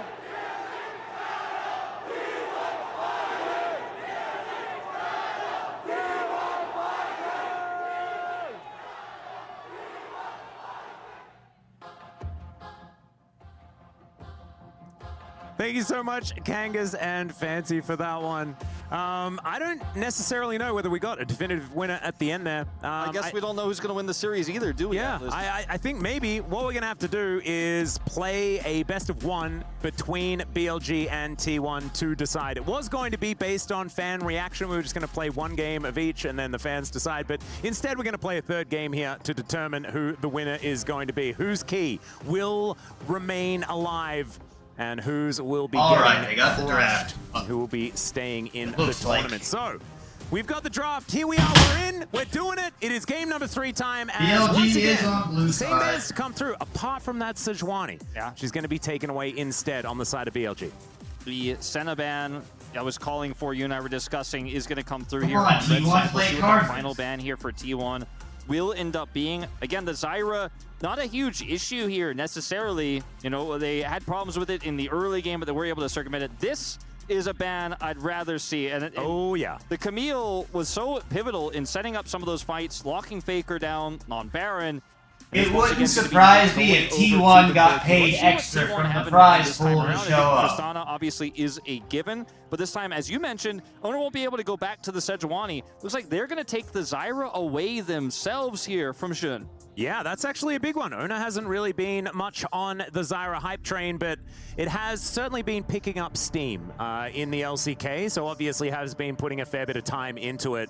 Xun, just wondering what his flavor of AP damage is going to be, cycling through quite a few options before he does decide, and we'll see what it is going to be. As Xun's Nidalee is pretty famous, and this time around, there is a Renekton that they could pick up alongside it. We'll see whether they do go for the old favorite. Yeah, that's definitely a strong pick they could go for here. Would just have their top There you go. side T1's long playing the make AP rest jungle of the meta. time pretty I don't think I've simple seen to T1 play execute Zyra on. yet. We'll see if they do commit to that though, because there's a lot of That's trade-offs the- of picking this that is Renekton the early. You can meta try to we're in. protect it in the draft, but Zeus will have the opportunity to counterpick right away. Here we go again. Let me harp. I keep harping it on my stream. We're in an AP meta. Locked in for Elk. We're in an Very AP likely jungle could be playing meta. support, but AP not jungle. too much Zyra, these days. Nidalee. So that's going to be some guaranteed lockdown for a spear. Sejuani won a Setting up game. more objectives, and the follow-up damage will be there. I like it. I also think that that adds to the amount of setup available as far as this Nidalee is concerned. So gives you another avenue with the Enchanted Crystal Arrow coming on through there. Then you can easily land your spears and get in amongst it. The Ezreal pick, I feel, is still quite strong in this position. Oh, Jhin. Jhin. Now, this is, if you're a T1 fan, this has always been a pick that's made you grip your chair a little Yeah, tighter. it's definitely one of those, like, I'm holding on real tight here, Wolf, here in the caster booth. It does fit with the Zyra, you know, in terms of the setup they have, and in double 80 carry metas like this, you don't have to rely on Jin's damage output as much necessarily. It can help you secure picks, help you secure those resets for the Tristana, but a very risky pick. But given the Nidalee pick and how there's not that much hard engage to get onto the Jhin right now, it's one of the safest places you could pick it in the draft. No, I would agree. And I'm just hoping that it's not picked alongside a Yuumi. That's the only thing that I ask, and I have a feeling that that is not going to happen. It's also not going to be picked alongside a Leona, because Keria was fantastic on that pick in game number 1, even though he went a little bit more ham than we could have otherwise assumed. It still was very, very pivotal in locking down these key targets. So we'll see what is actually going to be left up as far as the support pool is concerned. I kind of assume that Keria is going to be able to have access to support counterpick, but with Bin being so scary, there aren't very many safe picks there really that Zeus can go for, so maybe they have to pick it on 4. The Cassante feels safe, I think, in a lot of situations where you have this second ban phase to kind of protect it or lead into it, because they're going for the Blitzcrank and the Nautilus, the scary engage supports, many of them that still exist here to take out this Jhin. You do kind of have to pay that tax. The Cassante, though, the safest pick we could have seen, ends up being banned right away. So, ooh, big bad Brad. Okay, well, this is a classic Jhin Bard bottom lane. I like this more than Jhin Yuumi, Wolf. Yeah? Bard is OP on red side because you can steal Baron and get back. Will this work out in theory? You can set up the Zyra so incredibly well with Bard, and there's so many cool angles you can take. I've noticed this before in my content, that into a flank. Bard I is felt like it was OP going to be pretty red obvious side. considering they banned the Leona. Nautilus is already taken away, and they took Cassante instead of going for another support ban, so that one felt pretty easy, and it's very strong into Jhin. And this feels pretty safe here, going for Jax. You already have setup for the Jax. You can follow up Counter-Strike. You've got the arrow, you've got the Rakan ult. Great to set up Nidalee as well in the top lane, so it's also safe into Twisted Fate, for example, that we've seen Zeus play so many times. The Jace could be a really cool callback. It needs to be Gragas, Wolf. It has to be Gragas. Right? I mean, he's hovering a G champion here in Gangplank, so pretty decent chance, but that's the safest pick he could have in this. Suits the damage profile as well. The double 80 carry. Sure, he's got an AP jungle, but Gragas is so safe, but he's really hovering this GP. Yeah, just keeping his eye on it. Na is not a G champion, even though it starts with G in the English language, so he's going to skip all the way over there. So it's going to be Na locked in. Definitely. All right, guys, there we go. We got our first series drafted. When he started on T1. So going to be taking that against the Jax this time around. I personally am a little bit Gragas biased as far as how well it does in the Jax matchup. But we know that Bin doesn't really care what the matchup is. He's just really, really good at Jax. I don't know. I don't know what the Jin's gonna do. I was I one know, of the ones we who all said know the I think it's quirky damage. 55-45. I think that their current form, even though they had that shaky loss domestically to KT Rolster right before flying over, Trying to think which BLG draft looking I a like little bit better. rough around the edges. Knight in AD mids, not as dominant as he otherwise has been. But I look at this draft in game 3. Look at the setup, all the different types of engage, the follow-up I don't know if I'm damage confident with the in Jhin on the Owner's other side. Pyro. I gotta say, Atlas, I'm really leaning BLG in this final draft. I think they got everything they wanted. The Jhin pick came out relatively early as well, wasn't hidden. And so they have the ability to now lock it down, blow it up. They've got the Rakan, they've got the Ashe, the Jax follow-up with that setup CC with Counter-Strike is so strong. And, you know, we talked about Bin's Camille, his Jax is also legendary. Yeah. I think T1 really taking a risky draft here with this one in the final game. Didn't really feel like it came all together for me. I mean, it's true, but I love this top lane matchup just for one, just to, like, pull it aside, because it's Bin's Jax versus Zeus's Na. Like, this couldn't be more iconic unless you compare it to the last game, which was Camille versus the Aatrox. I think that this is getting a little bit more to ultra comfort between these two, so very excited to see what's going to happen there. Ona taking the Zyra, though, for one of the first times here. We saw it in game number 1, and it didn't quite work out, which is, I think, making us feel like it's not going to be quite as strong, but we know how oppressive it can be. And if you've been watching the LCK, you know that it is feast or famine. And we saw Canyon show the feast side. We saw Purshik discover the famine side. We'll see what it's going to be for Ona here, who we do trust on a lot of jungle picks.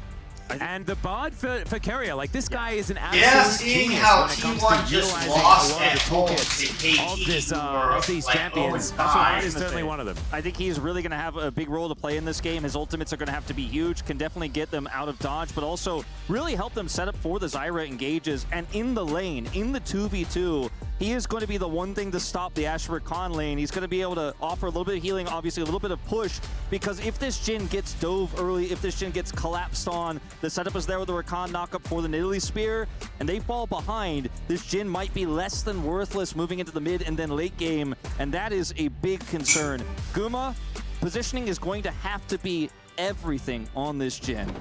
I 100% agree. He's a fantastic Jhin player, though, and now it is time for us to get onto the Rift for the third game of this series. One team will be heading towards the semifinals, and one team will be going home. Not empty-handed. The hands are not going to be as full as their opponent, and their keys will be crushed as well. Part that I'm very much looking forward to. We'll see it's who's going to suffer and who is going to be victorious here in this game. As once again, of course, the LPL has been playing with the Fearless draft, so they're not used to seeing Tristana versus Corki every single game. Only generally in the first game, Wolf, is when that one comes out.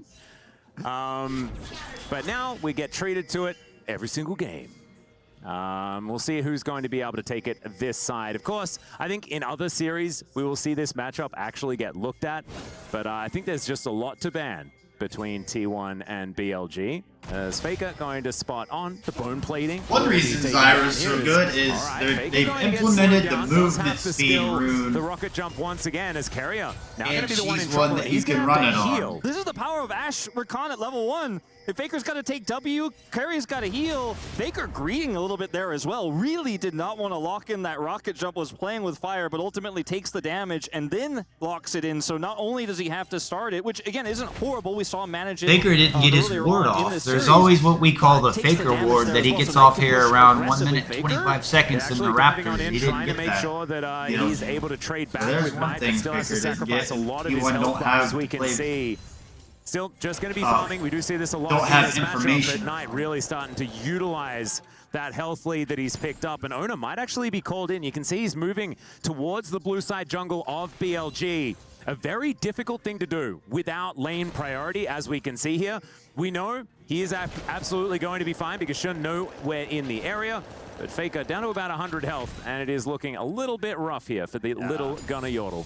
I mean, one more auto and Knight can flash kill him, so he has to play respectfully and he's going to back off. This was, I think that rocket jump, that second one there, really hurting Faker as he has to back and try to catch this wave. Okay, fortunately for him, Knight will back off. Yeah, at least for now. Faker going to be missing a little bit of CS here, as the minions do help him out with that last one. Checking in here on this bottom lane.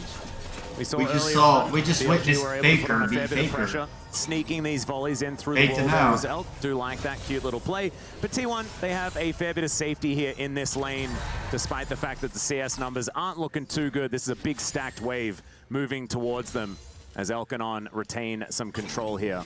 So it's not exactly T1 starting off on the right foot, as Faker going to dive in once again. The explosive charge going to go off, and he does get that reset. But still, this is looking scary for Faker in mid. It certainly is. Shun also here, but not going to commit. Just going to go for a heal onto Knight.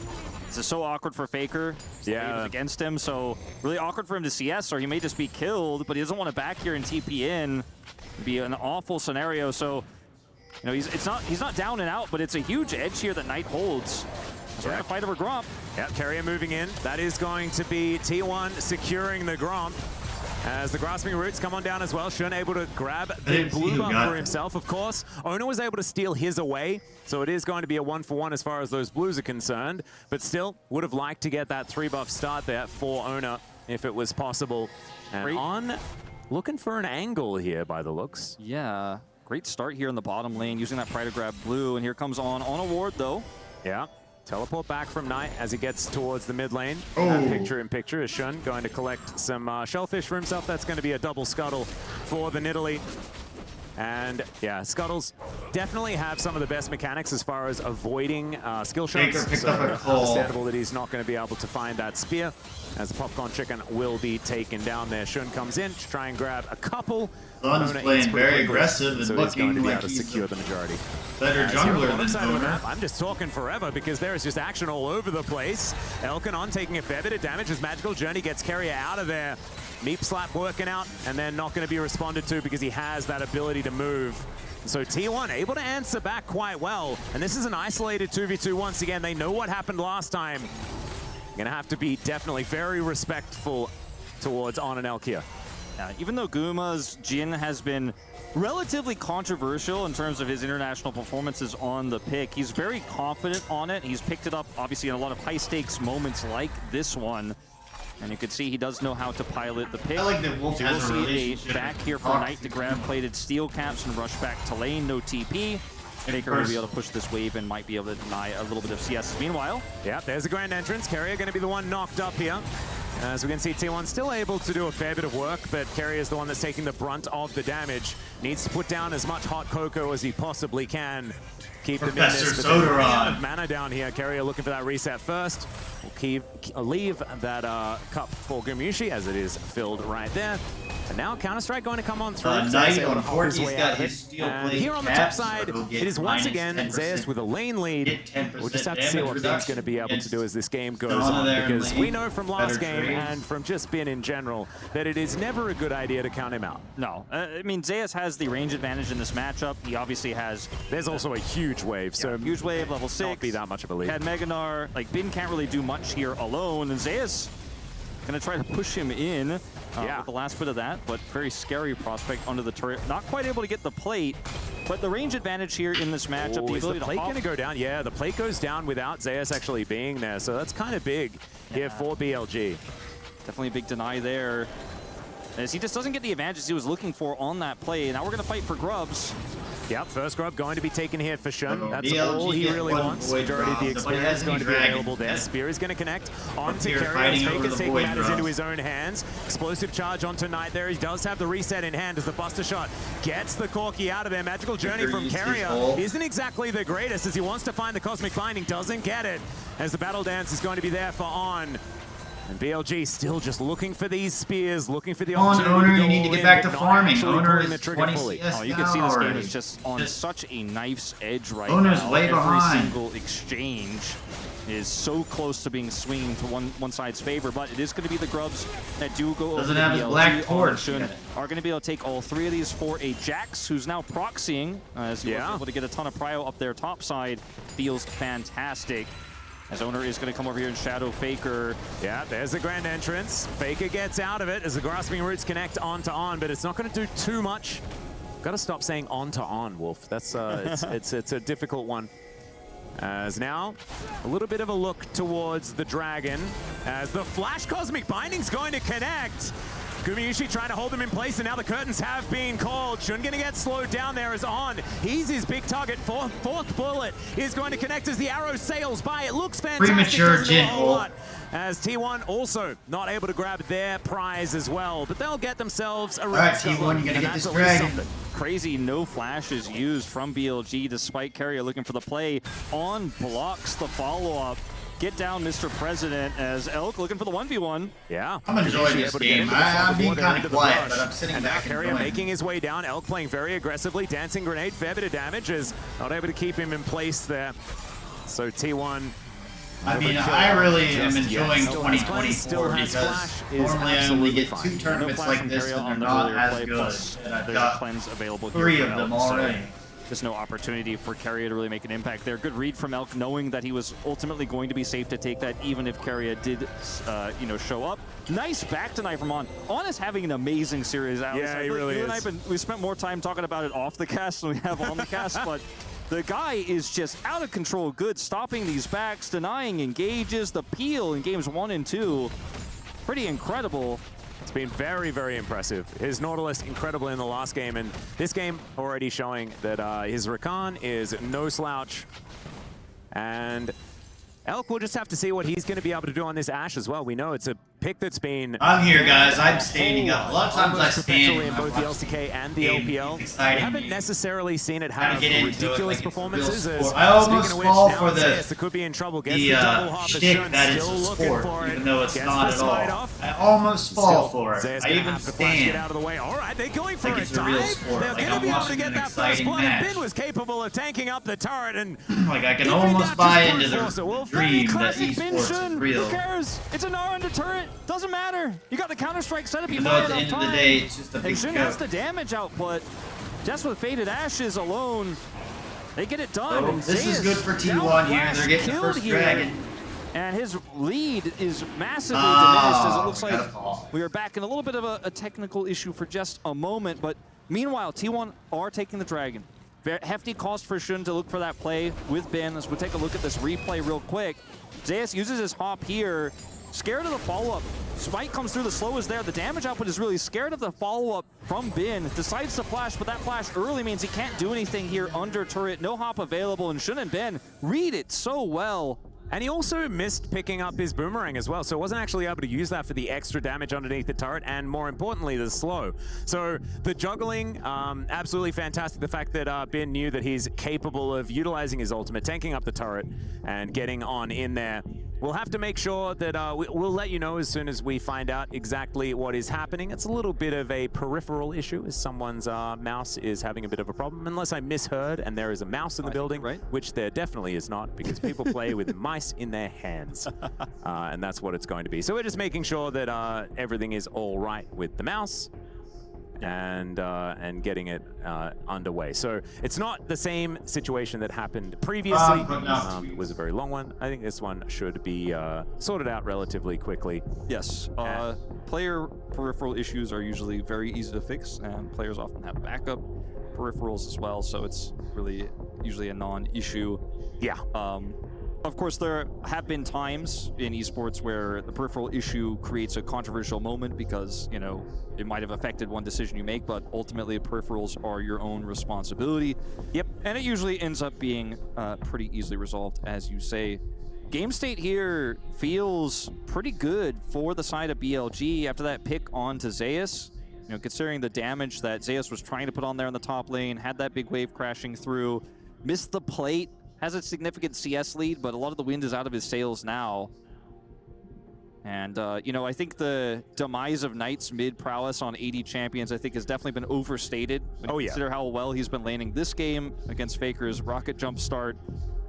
And Faker has looked a little bit shaky as far as the performance in the early game is concerned, but we know Tristana can really ramp things up as you get further on into the game. We'll see whether T1 can hold themselves in it this time, because we need to see like a control of areas, right, with this composition. It's something that BLG had huge advantage in game number 2, and now it's T1's turn to try and utilize that with the Zyra, with all these plants, and also with the Jhin, with the Deadly Flourish, locking players down, as well as having the Bard there to isolate certain champions on the enemy team. And it's no shade to Owner, but I feel like he hasn't had the impact on this Zyra just yet that we often see from players like Canyon, that we've seen from Shun, for example.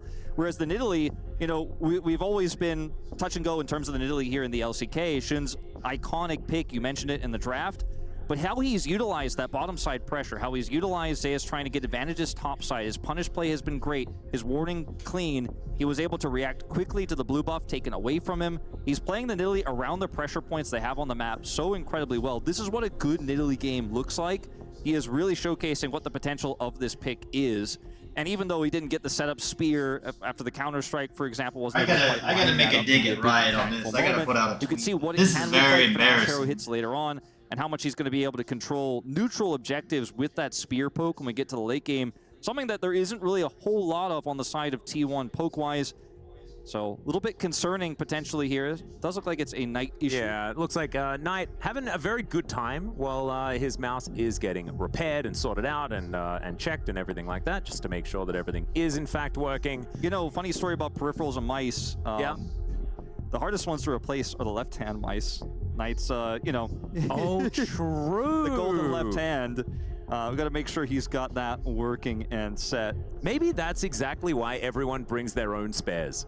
As you can see, Knight giving the thumbs up that everything is good to go, and refs will be able to unpause the game, I believe, relatively shortly, needing to get the sign off there from T1 to make sure that everyone is ready to get into this game number 3. But yeah, no, maybe that was the reason why everyone had to bring their own backups. instead of just going into the bargain bin of mice, because as soon as you are, and I'm left-handed, but I play with a right-handed mouse. Same. I think that I would be better at video games if I had have started off playing with my left hand. Well, maybe that's why I'm not a pro gamer, Wolf. Maybe you and I'd be sitting where Knight's sitting now if we had just picked up the mouse in the left hand. Should have realized that it's actually a superpower. I'm also left-handed like you, and you know, everyone always told me, oh, mouse goes on the right hand. My grandfather was a left mouser. Really? Yeah. Every time I visited his house, he'd be like, "Oh, I got the mouse in the same place. You like it, right?" But unfortunately, I always took it and moved it to the right side, and I would always, you know, leave it there on the right side when I left, forgetting that he wanted. He'd always know when I went to use the computer. Yeah, there you play go. a cheeky game because I'd leave the mouse on the right side by mistake. Didn't get away with it. And it's a fun fact as well, for a little factoid for everyone at home, is that most of the people in the LCK on the commentary team are in fact left-handed. And it's just kind of weird. Statistically, that's not a normal thing. As T1 are going to be able to grab that dragon, as we were talking about. Jumping back into the game, ladies and gentlemen. It is almost a 1,000 gold lead for BLG. Nothing insurmountable at this stage, but still that element of control that they've been demonstrating throughout. Let's set stakes here a little bit. You know, notice that Faker is nearly 400 gold behind. First blood went to Shun on that top side play, but he's also massively ahead in farm, even into a Zyra. And they ended up knocking Zeus out. His flash back available now, but man, the game state here is rough. Ooh. That's a big old arrow flying towards Carrier, and that will land. Knight is able to get over the wall as well. Shun's able to take down the Bard, and Ona has to flash to get himself out of the way. Elk, man, the sniper from downtown going to be able to get a kill. It's just that simple. I mean, the follow-up for the Ashe arrow is there. You have a Recon, you have the Nidalee Spear, and this is why Ashe is so heavily banned right now in a meta that has so much CC. I had to make an adult tweet because I'm ragging on Riot. I'm tired of having these crashes like this, and then you gotta have these casters sit here and make up for it. Should be all right. The curtain call, not going to get enough done, and he's able Make it to up walk for it off. Riot's Grandmaster's might helping out. mistakes. Clean movement to get away there, despite T1's best efforts. Knight gonna grab an I wanted to additional put out a play. tweet. I His hope lane advantage is EWC really didn't have to starting pay stack Riot up. Games Meanwhile, up on the top side, have this Tempered because does come on down. Good they're giving them a cosmic product timing that there, doesn't connect even on Honor, work. taking a lot of damage.